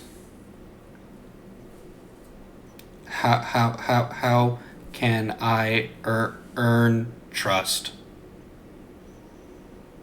I'm sorry, what, Obo? He's asking how he can earn your guys' trust. Okay. All I heard was the ST at the end of trust because it cut you out. You actually turned into a robot. Ha! That's hilarious. I heard it all.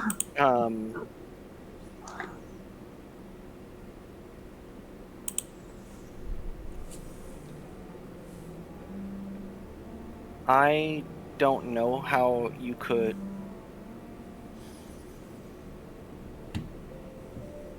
It is about trust. I don't want to pretend that it's not.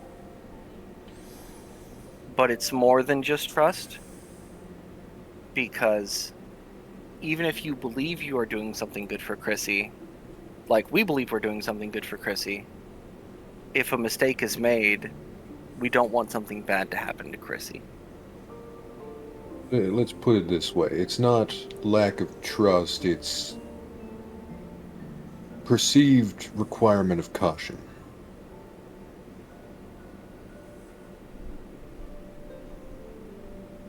If that makes sense.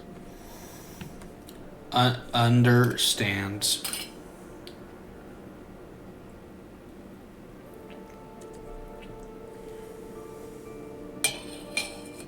On a slightly lighter topic, Francis, may I ask what you were doing before we came in? It seemed like you were sewing and then throwing them out the window? I have difficulty with stairs, so I throw repaired shoes out window. Box below collection.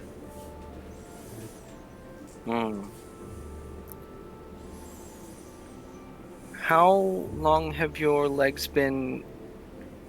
how long have you had difficulty with stairs? 52 cycles.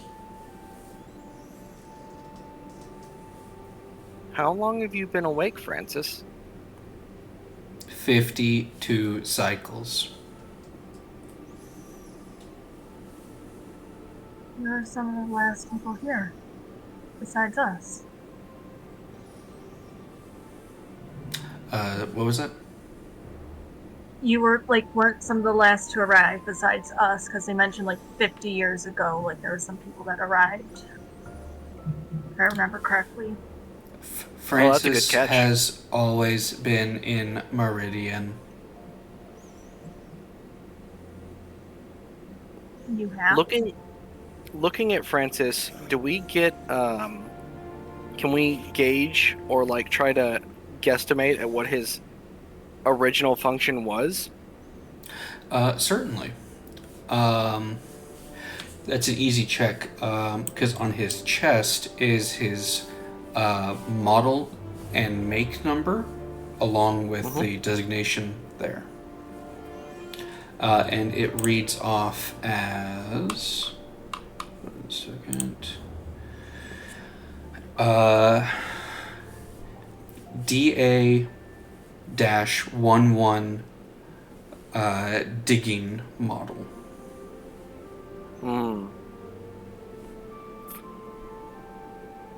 He was a minor bot.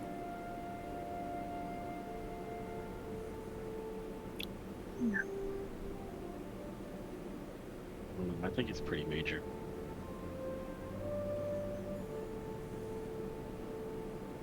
Yeah, he's like 50. He's like 52 years old. It's definitely higher than 18. Yeah.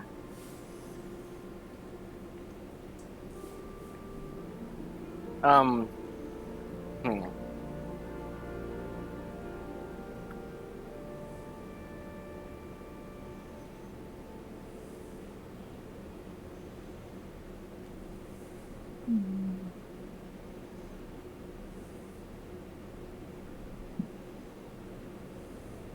Is Chrissy's sister going to be coming in person? Correct. What can we... It is a bit tiresome to say Chrissy's sister every time. May we have a designation for this person?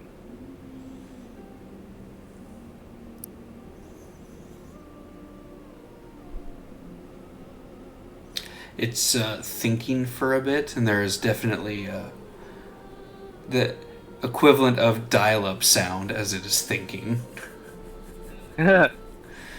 Um,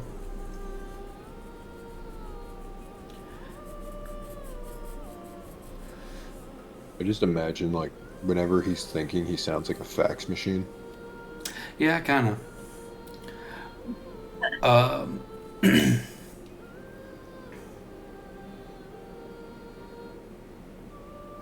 Burp. One of three, head of three, Kathy. Kathy.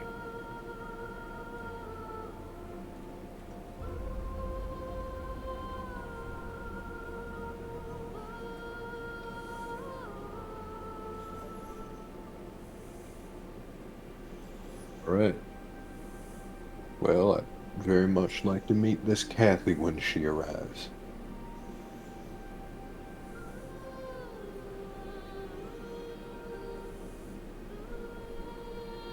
I'm going to, Madrash is gonna turn to Isabella and give, like, a sheepish, like he's gonna shrink his head down and shrug a little bit. And he's gonna turn to Francis. Yeah. And he's gonna say, the Golden Apple Inn is where we're staying. You trusted us with a name. We will trust you with knowing where we sleep.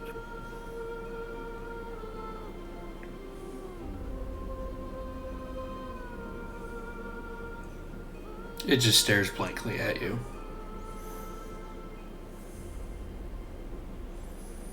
You're very expressive, Francis. I just want you to know that. Thank you. I practiced. Hey, Oh, that breaks my heart, actually. Shit. Oh, I'm sorry. Isabel. I'm sorry, Francis. Yeah. Doom is sorry for what Madrash did. Fuck. Isabella's gonna look at Francis and be like, "This is a stretch, but we heard about Mara. Sorry, gotta look at the last name again. Ron Weaver. Ron Weaver. Do you know anything about her?" The name is not familiar to me. I don't get out much in the more. When did your legs? That was When very did- funny, actually. Is there anything we can do to help you be able to get out before? Can I have your legs? Ha Not my legs. ha. That is a joke. Ha ha ha. I like this guy. Francis? I really like Francis. I like Francis a lot. Fucking can Are we able to see his legs at all? You can see the stumps of where it sheared metal and wiring where they were. Okay. Aw.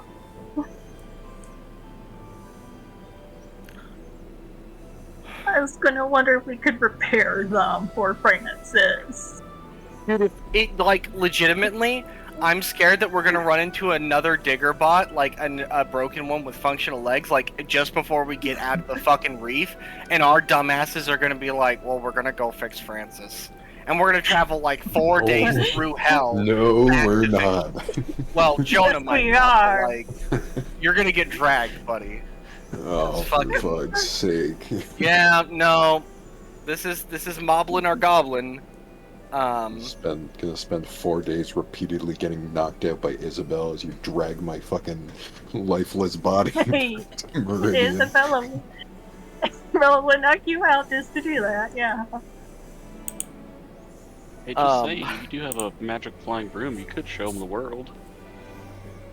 Like, Maybe you can upgrade to a magic card at the magic shop. Brian, you could I go- fucking love you. That is so fucking smart. I Oh, can shit. show you the world. You're welcome.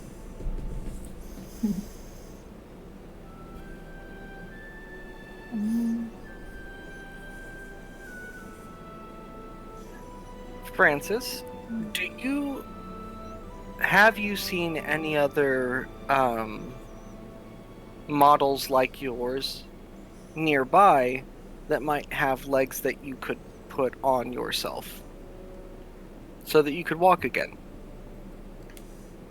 Would you take your brother's legs from them to fix yours? You make a startlingly accurate point. If we come across a decommissioned model, would that be disrespectful to you? I ask out of actual curiosity. It would be a little macabre.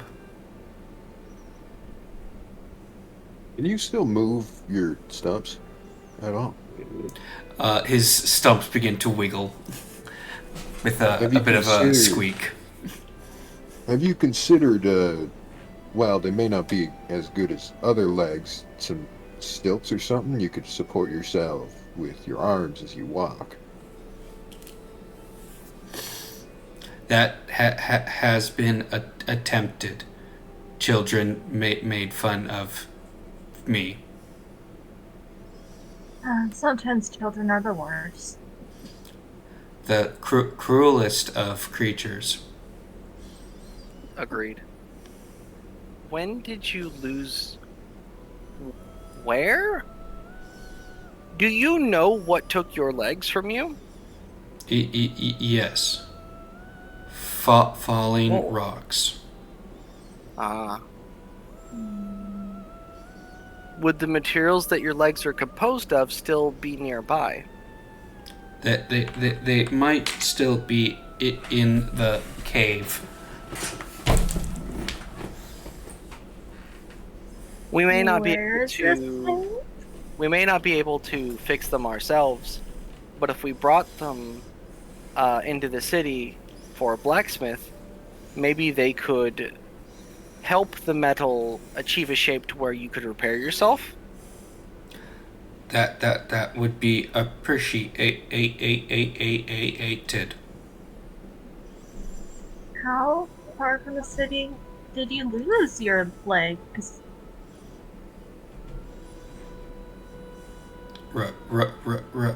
Roughly a day or two's crawling. You crawl at half speed, so either half a day or a full day's distance away. And which entrance did you come from? The Or- main gate.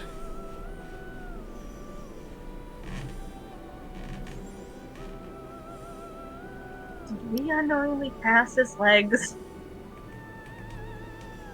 Starting to think we unknowingly passed his legs.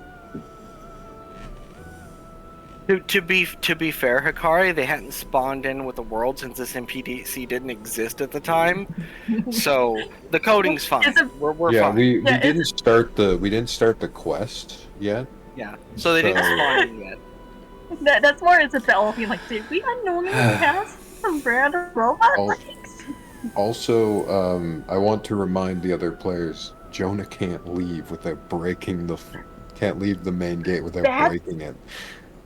That's why, like, only a couple of us would go. And then we stay back. That sounds like a bad idea. It sounds like one of the last things we do is get fucking Francis's legs because, god damn it, I want this robot to walk again. This 50-year-old robot. Hey!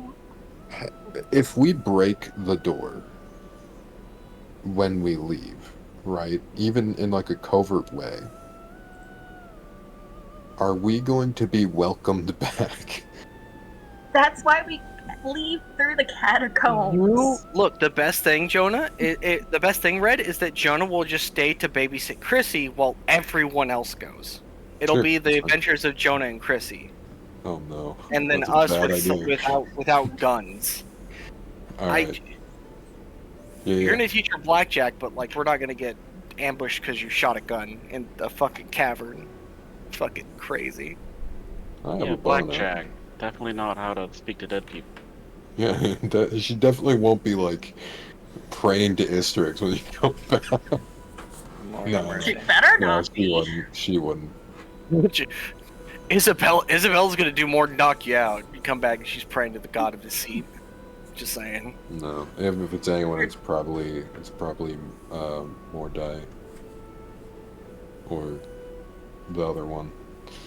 Mortis? Rivia, Yeah, her. I wrote it in my notes. That's how I knew. I mean, you can also look in the world document. info tab. Yeah, I put a lot of stuff in the world info. I saw that. I worked real hard on it. I have Oh. it copy and pasted into a text document that I just have open. All right. Well, I think that it's best for us to take our leave at this point. Head home, rest, and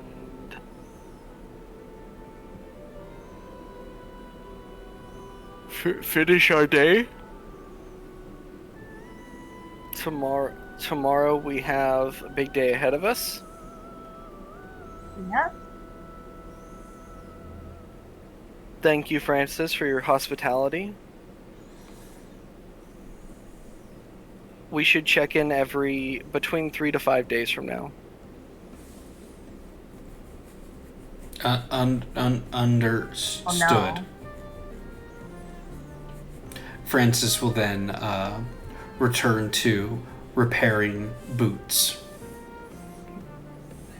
Madrash is going to cast Prestidigitation on the boots and just like clean them up. The pile of cloth he's working on. The boots are in clean condition. They're just like some with holes, some with tears, some just needing a new heel put on. And he's just... He has found a new life as a cobbler. Which is ironic Okay. because of his lack of legs. I think before they leave, Isabel will be like, do you want a gift, Francis? I have not received a gift in a while. I would enjoy it. Well, and Isabella will pull out one of her rubber ducks and hand it to Francis. There you go. Francis will Nice. hold it and give it a squeeze. Do not show it to the magic keep of Spellbind. She's terrified of them. The proportions on this duck are inaccurate. Its eyes are too big. That's to make it cuter. These real ducks are a menace. He will place the duck on the little table that he has his sewing equipment on. Thank you for the gift. You are welcome, princess.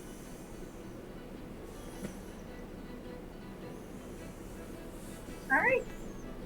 And Isabel will be ready to head out with everyone.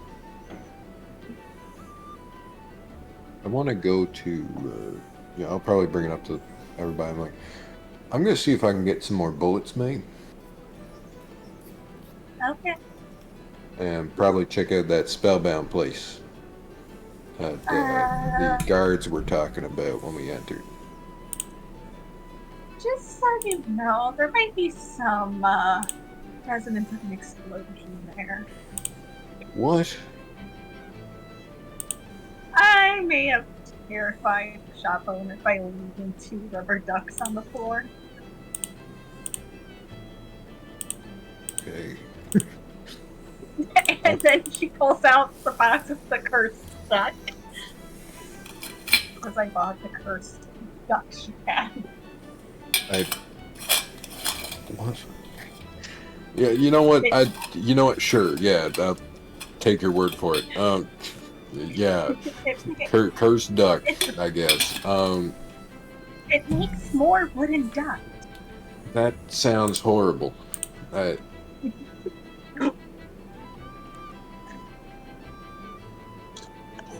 Anyway, I guess, yeah, I'll go buy some bullets. I just like walk off. Okay. So Jonah is gonna go shopping, and the rest of the party are doing what?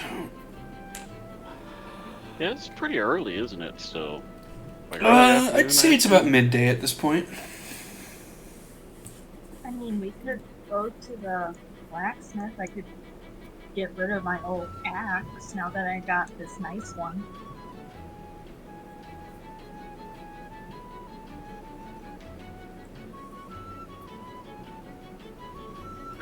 Burp. I mean, it's just a suggestion. We don't have to, but Good burp. That was like a 7 out of 10. That was solid. Thank you.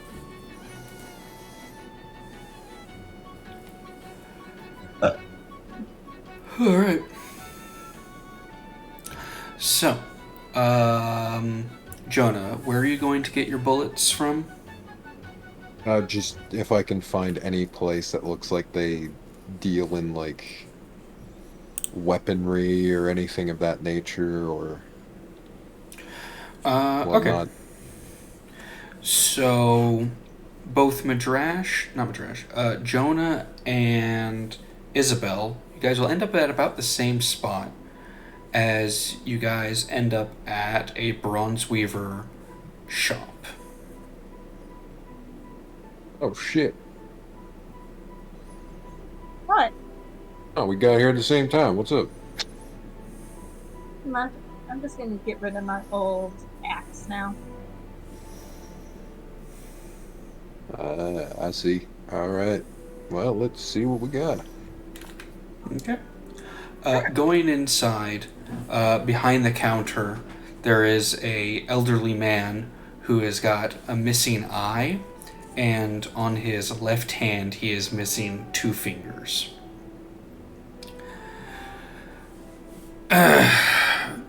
What do you want? Bullets. You go first, Jonah. What caliber bullets? I don't know what he just said to me. What caliber bullets you want? I'll just like flick him one of mine. Something equivalent to that. Bristol bullet. I got a box full of pistol bullet. How many you want? 20. About one? Alright. He's going to take out a box and put it on the table. 4 gold. Wait, I'll put that 4 gold and I'll take the 20 bullets. Nah, you got your own business. Alright, see you. Mm-hmm. Mm-hmm. Walk away. I want to sell you something. Let's see what you got. Isabella will hand him her great hand over the great axe she is no longer using. It's not quality. There's a chip in it. What do you use? Like a pry bar one for them? What?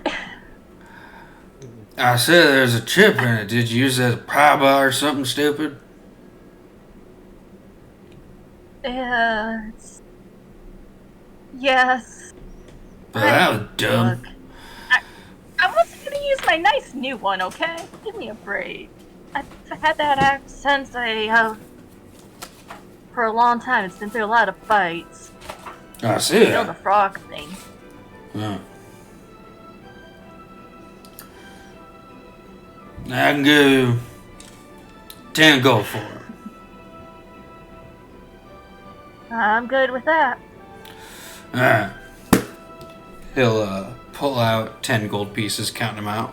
1, 2, 5, 10. There you go. Is it actually 10 gold pieces? Yes. Okay. I will take it then. Thanks for doing business. Nice doing business with you too. And Isabella leaves. And after she leaves, she just starts going, God damn it, Bobby. Because that's who that reminded her of.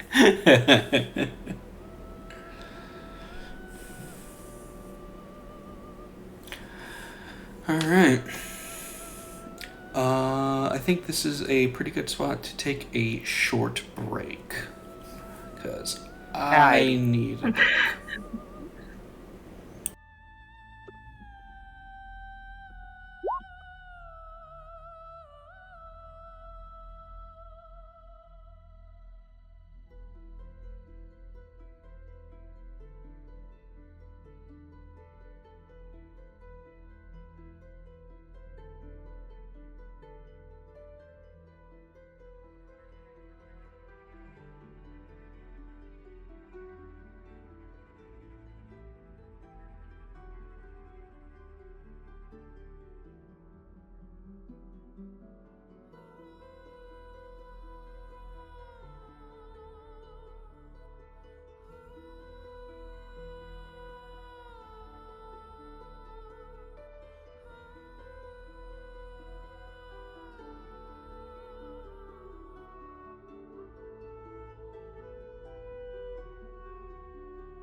Dumb realization, but I'm gonna make I'm back. a table of all the people Madrash has slept with, and I'm just gonna start sending people messages now. Great. Oh my god. Mm-hmm. Oh my god. Yeah, it's just be prepared for that stupid ass shit. And I am never sharing a watch with you ever again. Can you send dick pics via sending? I wish. 25 words or less.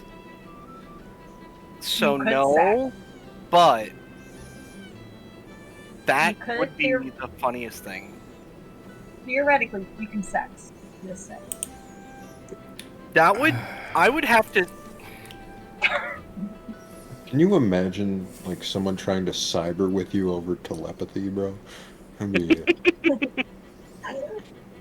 And I know all of you put us off PRB, but Yeah.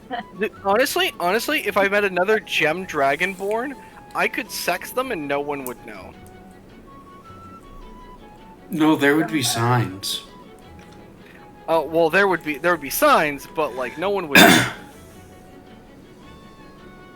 Until we leave. And I think if you're near you, we could tell from the aftermath. Just saying. oh, there will be aftermath. You are correct. Man, I hate math.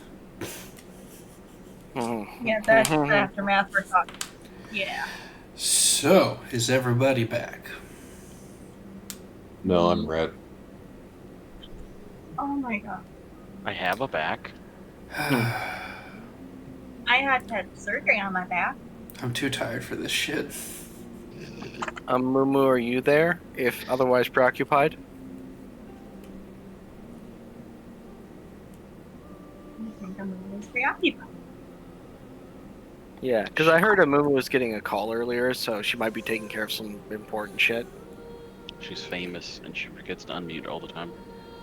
Yeah, I was about to, or she got a new.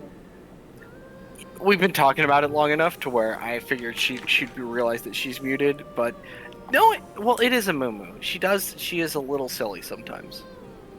Or she's just letting the joke go on long enough. Yeah? Yeah, dude? I didn't call you dumb. I said you're silly as shit. I was in the bathroom. Okay, congratulations. Did you have a nice shit? I peed. Thank you for Okay. asking. I'm glad you made a Oh, big scene. shame. Thank you. I don't. Fall into the toilet and go on an adventure.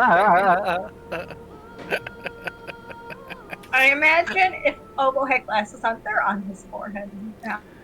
And he's done. No. I'm just. Oh, My You wanted first to lie. instinct was to make a comment, and then it was just like, dude, not now. I was in the P, got it. Yeah. I'm just fucking with. Okay, so, Do you might want to do that? Because out of everyone here, you're the one that can get Obo's wrath right away. I'm the Just one saying. within striking range, and I know it. Yes. So Madrash is going to cast Scenting. Again? How many times can you cast it? I'm running low on spell points, but you know, spell points is a great system for this. Exactly. I know, but at the same time, I'm just like, I'm trying to do rough math in my head, and it's just like, I think I lost a few digits somewhere. So- Well, he is a sorcerer. A Oh, third right. level spell. A third level spell is 5 points, That's what I thought. Burp. and that is my 4th cast of Sending today. Mm-hmm. Once to Isabella's mom. Yes. Twice to Christina, Kathy. and now the 4th time, and I'm going to cast 3 points to twin spell it to both of my parents. Okay. And I'm just going to start freeballing this way more because, actually no, I think I have a note for this one as well.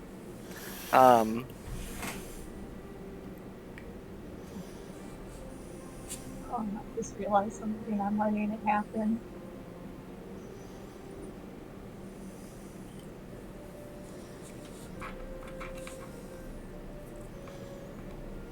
Okay, never mind.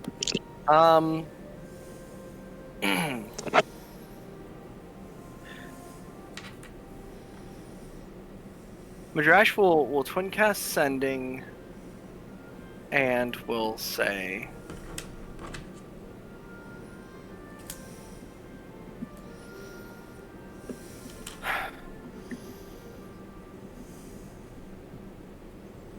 I love both of my parents. I appreciate you both. And I want you to know that I will reach out when I can. Madrash. So, they respond at the same time. And, Do I need to make a check or something? no. No, this is, two very different tones in the message. And it's, yeah. Since I can't do both at the same time, the first bit is your father replying, "Thank you, I appreciate this, and I love you too." The other is from your mom, which is currently very, very upset right now. "Yes, sweetie, I love you too, but don't fucking cockwalk me on a Saturday again."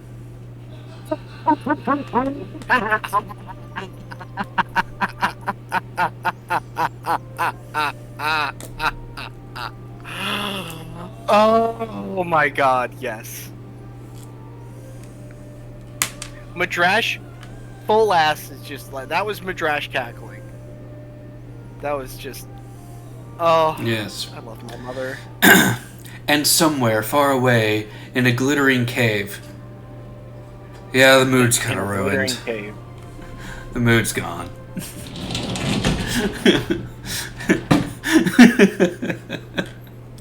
I love my comment in Roll20. If only, yeah. I know. I tried to scar him. It didn't work. Oh no, it's the kitty! Nope, honestly, don't push buttons. honestly, Okay. that love for life and that kind of horny dragon energy is like perfect. I love it. Madrash should be like, nah, I'm not grossed out by this. Like this happens. How do you think I exist? Madrash, the only person comfortable about hearing her mom fucking.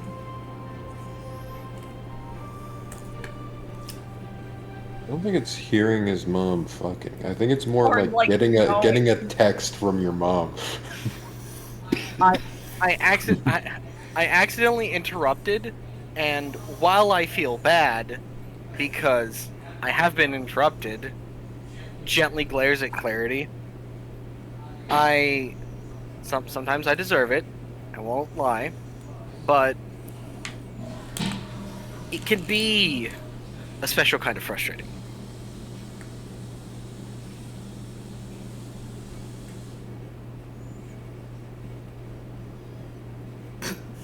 What are we doing next? So, Madrash is gonna just like peek from behind Isabella, since the at the blacksmith, right? Yeah, I'm at the blacksmith. I just sold my axe.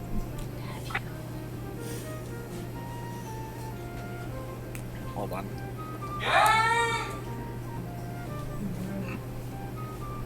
Okay. Nee. Love you too, buddy. It's the weekend. You're mine. You're my husband. That's gay. Exactly. Words are hard. There we go. Madrash will just like sidestep out of Isabella's shadow, just because been watching the interactions with this boomhauer You're ass taller motherfucker. than me. Yup. Which is why the fact that like we weren't like included in like any of the dialogue is even funnier.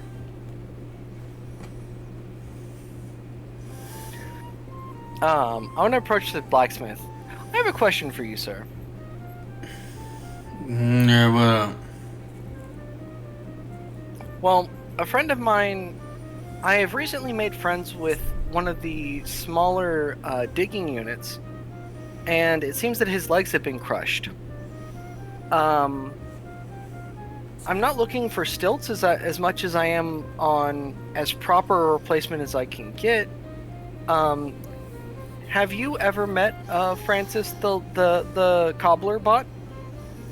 yeah, I'm having a fair time. I need to get my boots fixed. Okay, then may I ask what you estimate it would cost for you to assist him in getting back on his feet? Well, feet, you ain't got no feet right now. You just got a little stomach wiggle. That's my point exactly. I want you to craft him some feet that he can stand on, and or if we are able to retrieve his old feet, repair those so that he can reattach them. I don't know how to make a new feet for him back. If you repair it, one bring it back in, I might be able to do them. Okay. And how much do you think that would cost, sir? I don't know, depending on how bad damage they are.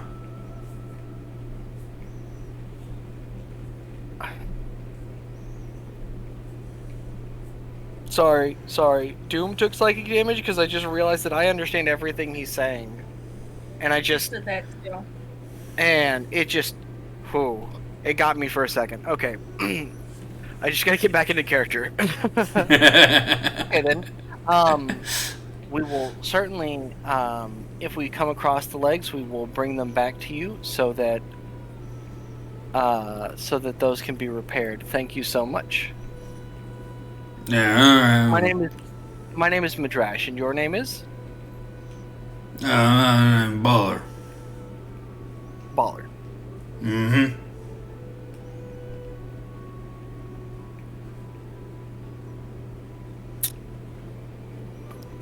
All right. I believe I have concluded my business here.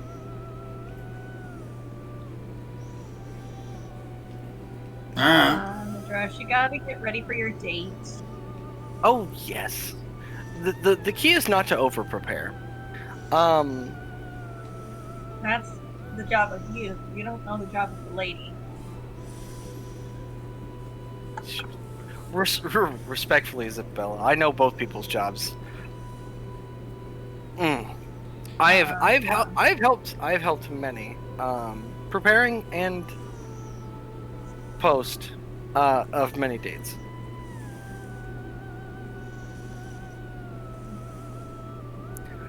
I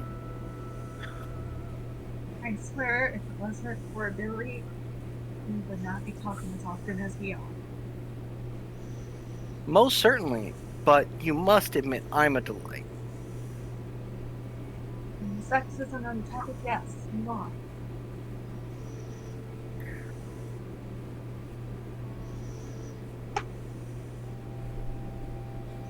Madrash just kind of shrugs and is like, I mean, it's only natural.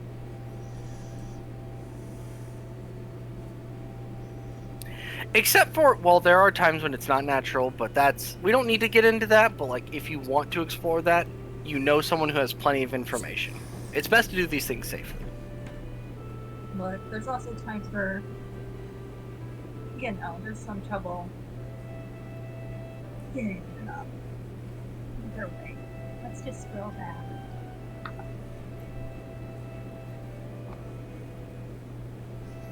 That's something that I've never been able to understand.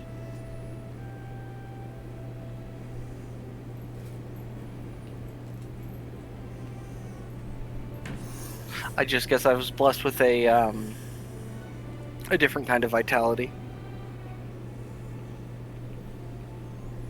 Just wait until you're an old. Oh, I I dare say I will be the most notorious. And then next one, all the secret ones. Let's go. Burp.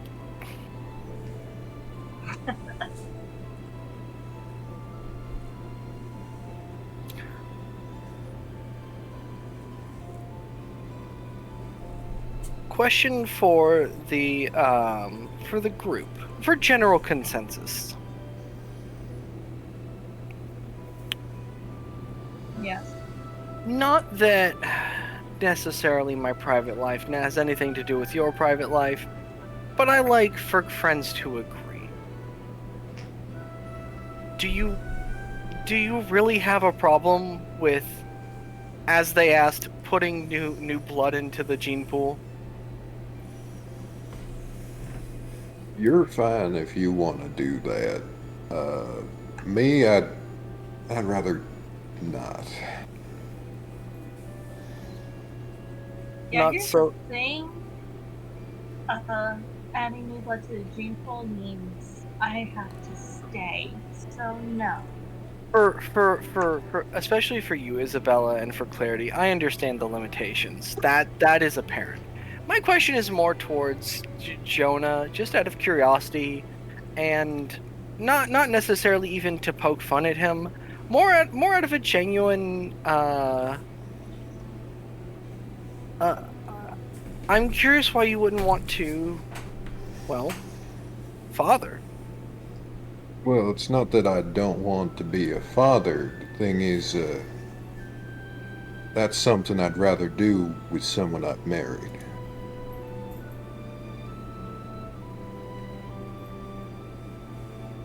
Do you? Once again, as respectfully as I can ask this, monogamy or polyamory? Monogamy. Okay. To each their own, and you live your best life. Of course. You do what you want, I'll do what I want. Okay. Works well, out. I was concerned you guys were going to try and cockblock me, so I wanted to make sure. As long as you don't put us in danger, I'm fine. That's all I can say. As long as I come back in the morning, and yes. My only concern is you sleep with someone and then it's like, hey, you gotta stay here to raise a child. That's my only concern. Yeah, that's. Trust me. Before.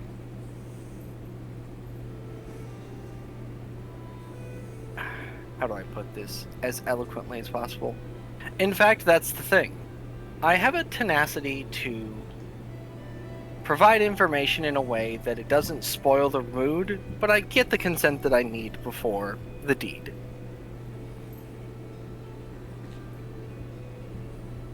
And yes, no, we have no intention of staying here for a prolonged period of time. And if they want to, well, respectfully, lay an egg, then I will oblige as many as they want. Since we're going to be here for a few days, I might take a day or two sabbatical. Oh, it's been a while since I've had an orgy. Oh my gosh. I do. You do you. I don't care what you Sorry. do. Inside thoughts.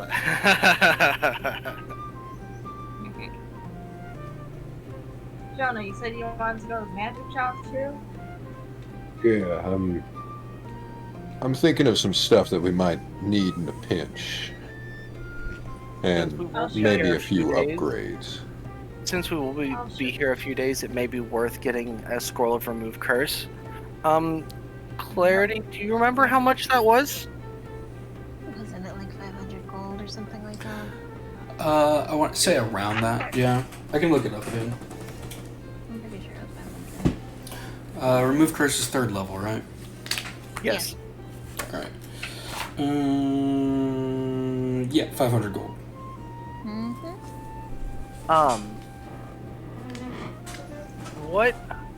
What would you ideally want to cast remove curse on? You? I'm not the one that's cursed. Hilda's the one that's cursed. No. I mean the whole like apple thing. Oh yeah, That's true. Oh, you did eat the apple. I did. Look, if we can't help Hilda, we might as well remove her ability to see through your eyes at any point in time. All right, that does Okay. seem like it's a little odd. Alternatively, how do we feel about trying to cast Remove Curse on the tree as well? Well, I was only intending for us to get Remove Curse because it didn't seem like we had a solid plan on what we wanted to do, so I figured it might be best to plan for everything that was brought to the table, Hmm. which includes possibly removing the curse from it. And if not, I mean, you never know when you're gonna need to remove a curse, right? Well, Clarity, if you, I have a small offer. I will put 100 gold towards the scroll, and, or 200, I'll put 200 towards the scroll, and, you let me be the one to cast it, that way I could cast it on both myself and on Hilda. You hold on to it, it is yours, but, like, if that is the consensus, then I could... My ability to target 2 when normally you can only target 1. I mean, look. If you give me the 100 gold and it ends up not being used for that, then I get to pocket 100 gold, so I'm fine with that. And you end up paying 400 for a scroll instead of 500. Okay. Alright. 100 gold's marked off my sheet. Burp. I believe the scroll was to take 4 or 5 days to... About 5 days. 4 or 5 days to make, so you might want to join Jonah on the excursion there, and I will powder my nose. See to it that you do a good enough job so we can maybe get discounts on this store for future purchases.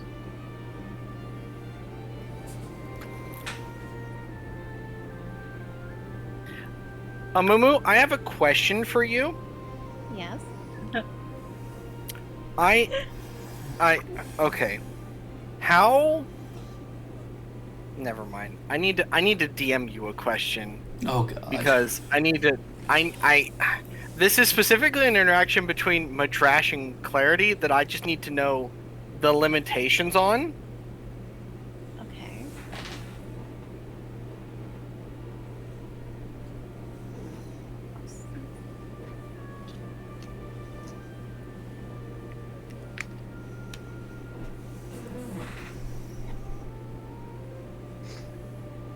Sorry, my headset died. So while they're doing that, Isabel and Jonah, you guys were heading to the magic shop? Isabel's just gonna show Jonah where it is and then head to the inn. Yeah, Okay. it was me and Clarity were going there, I think, Okay. because you're getting the scroll. Yeah. Alright, then Jonah, what are you looking for at the shop? I have like a list of things, and you can just tell me if she has them or not. I'm Perfect. basically looking for anything that has like offensive capabilities, but also any like oh shit button kind of stuff, potions. More specifically, I'm looking for Dust of Disappearance, if she has that. Oh. Beyond that, maybe if she has like a barrier tattoo or bracers of archery or defense, cloak of Elvenkind, stuff like Alright, that. well, let me do this one at a time. Because Dust of Disappearance is uncommon, so Uncommon. yes, she would have that. Uncommon consumable, yeah.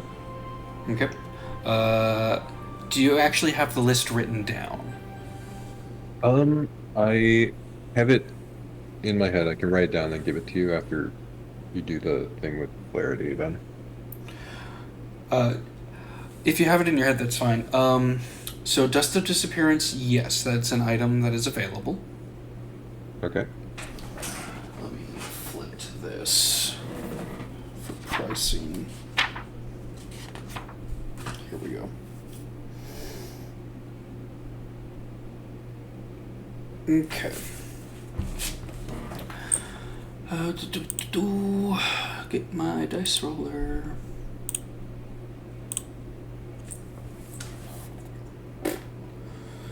Okay, so that's so the dust of disappearance is 250 gold.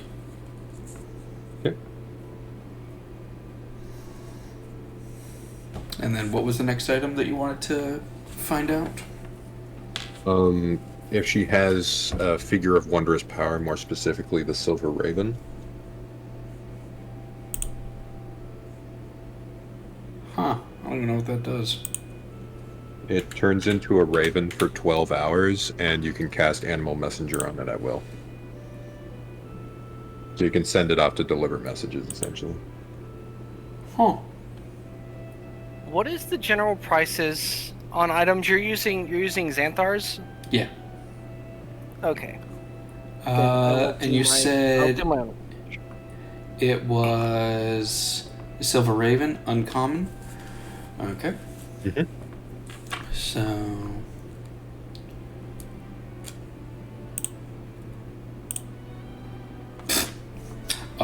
the Raven is 100 gold pieces. Okay.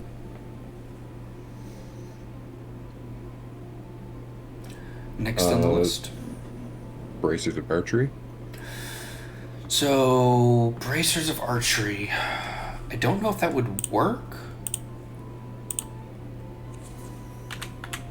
Plus 2 to range attack rolls. Is it just range attack rolls? Pretty sure. Let me check. Yeah, I want to check on that one because if it's just attack rolls, while wearing these bracers, you're proficient with short bow and longbow, and you get a +2 to weapons attacks with such weapons. So yeah. Okay, so it's only for longbow and shortbow? Yeah. Okay. I then wanted don't to need double that. check that before you do any purchasing because it's like, I want to buy these so my guns do better. It's like, but they don't. Other than that, I have... Oh, go ahead. Well, my counterpoint is like, would you allow Guns of Archery to work for that, or would there specifically be in this campaign guns of bracers Gauntlets of Gunnery. yeah, gauntlets of gunnery or bracers of boisterous firearms? I don't know.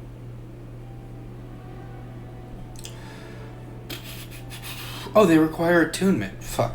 I was just like, with a non-attunable weapon, probably not. But with attunement, yeah, I think you can get the equivalent of a bracer of archery. I think it would just be, oh shit, this would actually be really good for you because you don't have proficiency with rifles. You only trained yourself in pistols. Yeah, so you could get, we'll call them gloves of... Fuck it, I like alliteration. Gloves of gunpowder. And they do the exact same, but it's pistols and rifles. Alright. You could also give him the fingerless firearm gloves. That way he has these cool gloves with no fingers. It would look so edgy. Fingerless Turn into firearm? Like, Dante. the actual gloves look like that, or is there a magic item like that? No, I would just call it that because that's another alliteration. And it's You funny. get to look like Ash Ketchum. Oh Dante- no, you Dante can make Devil them Cry. green. Yes. Oh, no. Yes, Mumu, I love you. God damn. Yeah, so those are uncommon, so let me roll out the price on those. 500 gold for the gloves of gunpowder. Okay. So I then have 2 more things, and then one last thing that's pretty common. So Okay. we'll go with the common one. Potion of Healing. Oh, yeah. Yeah, those are 50 gold for potions of healing. Okay, cool. I think that's normal. So, yeah, they got plenty of potions. How many do you want? I'll just tally this up afterwards. Well, Okay. yep. Bracers of Defense. This is a rare. So.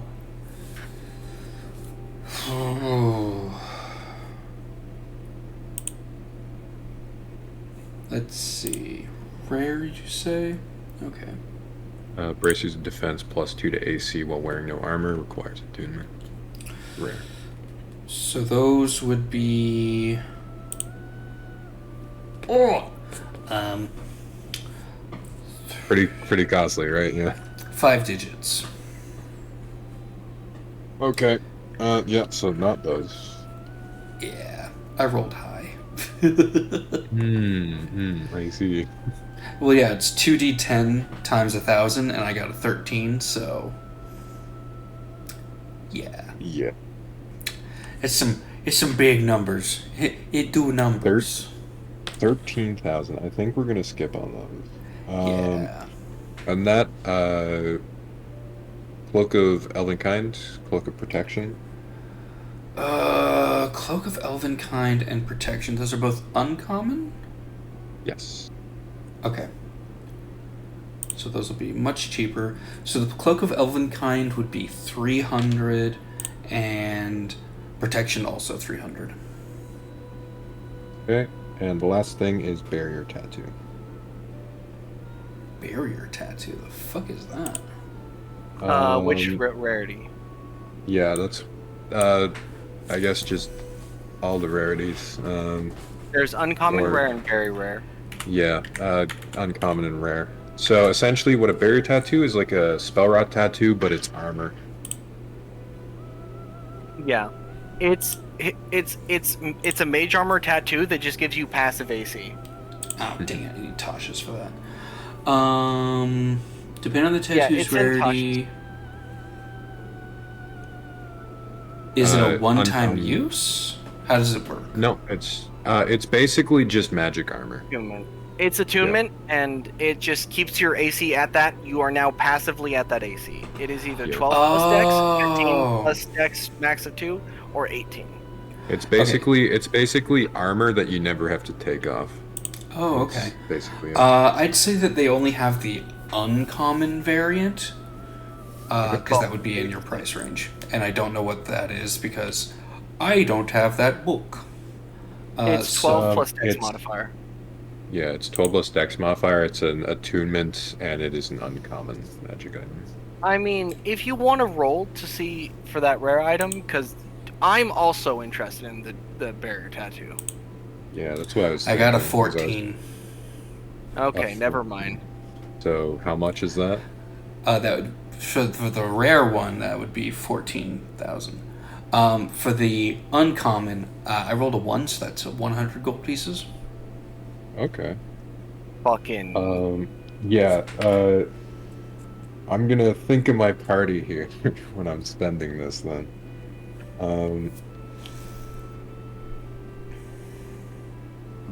Hold on one second. You can do stuff with clarity if you want. Okay, so you got all the numbers you need? Mm-hmm. Okay, so clarity. Yes. You also wanted to get the remove curse scroll. Was there anything else that you wanted to get? No, I think that was it. Okay.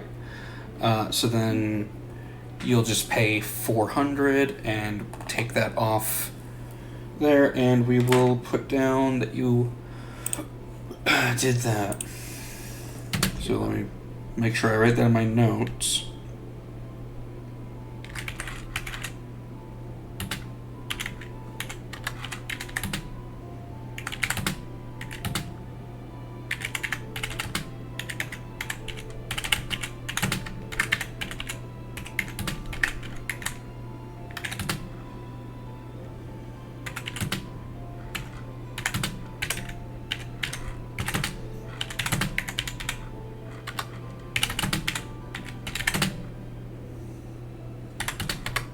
And I'm just gonna check.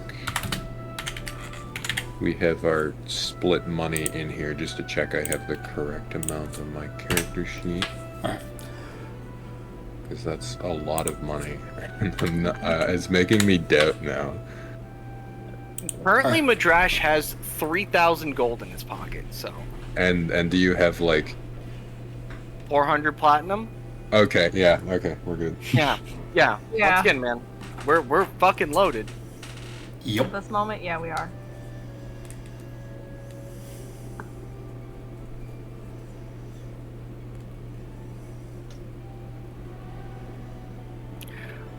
Hey, Obo. Yes. Things that normally need attunement to a cleric, would Madrash be able to attune to those? He's not a cleric, but he has access to the cleric spell list, so I would say Things that- no, because it's specifically class, not spell list. okay, because like, well, it's because I was looking at the Staff of Healing. Is that only cleric? It's cleric, bard, druid. Oh. You know, the classes that have healing spells. I would still say it's requiring based Okay. off of class, not spell casting. That's a clean calculation right there. That's exactly 2,000 gold pieces. I'm going to get 1 Dust of Disappearance, Okay. 1 Silver Raven, the gun gloves, Yep. a Cloak of Elvenkind, a Cloak of Okay. Protection, Oh, okay. 5 Healing Potions, and 3 Barrier Tattoos uncommon, if they have that many. Holy shit. They would only have 2 of those tattoos at that rarity. Okay. So it'd be 1,900, and Madrash and Clarity can fight over that. Well, he's not here, so as long as we don't tell him. Oh yeah, no, like no. Ah! Madrash would rather Clarity have it. Yeah. Dead ass. So I'll pay that out. Okay, Obo, you have Can you just roll 2d10 for me? Because I want to know what number you get for the dodecahedron of doom. 10. Fuck, that's pretty good. Yeah. So I'll buy all that stuff, and I will like reach out and just like catch the stuff that's gonna fly at her head. I'm like, okay, oh shit, you're pulling them out a little fast here, lady. Look. I'll help with some like telekinesis stuff if one like. Oh, one more thing. Can we get can we get a bag of holding, please? Oh, bag of holding uncommon? Yes. Yes. Okay. Yes. 400 gold for the bag. That's fine. So you have another bag of holding. All right. And I'm gonna reach into my stuff after I've like collected it all. I'm gonna be like, Claire, come here for a second. Yeah, what's up? I'll take your hand. I'll just prick you with a needle, and it'll like seep into your skin, and you now have a tattoo of a shape and look of that you like, and your AC is now 12 plus your dex. As long as you're not wearing armor. So if you're wearing armor, you have to take that armor off. What warlock uses armor? The only one.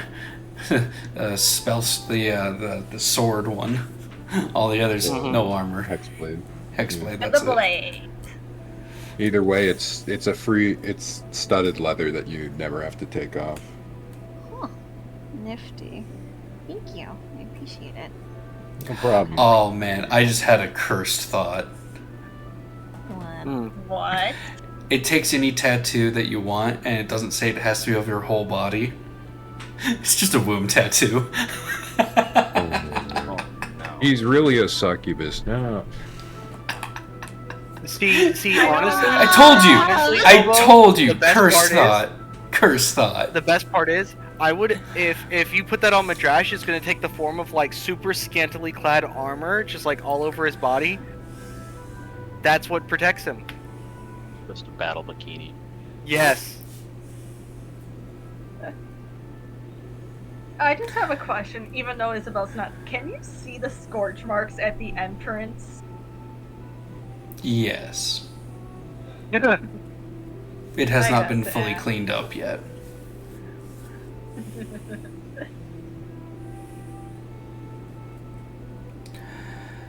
Oh, man. So, anything else before we wrap up the session? I mean, Hmm. I want to do shopping, but like I'll compose my shopping list for later. Okay. I could, you know, Madresh could go on a little date. We could fade to black. It'll be cute as fuck. No, we don't got enough time for that. I want to have fun with that one. Okay. Yeah. All right. I'll flirt with you next week. I didn't say anything My about flirting. God. I've got a whole scene prepared in my head. It's going to be hilarious. I am so excited. Yeah, because 'Cause remember, when you I'm guys, done- you guys are going to the food forge for dinner. I got that whole thing prepared. It's going to be fun. Oh yeah! Oh, I'm so excited. Yeah, ye olde D&D fucking Subway. Let's go. There's a circlet of human perfection. What the fuck? What the fuck is that? It is from I Dungeon took of the a Mad look at it. Mage. Oh, that would explain why it's a little racist.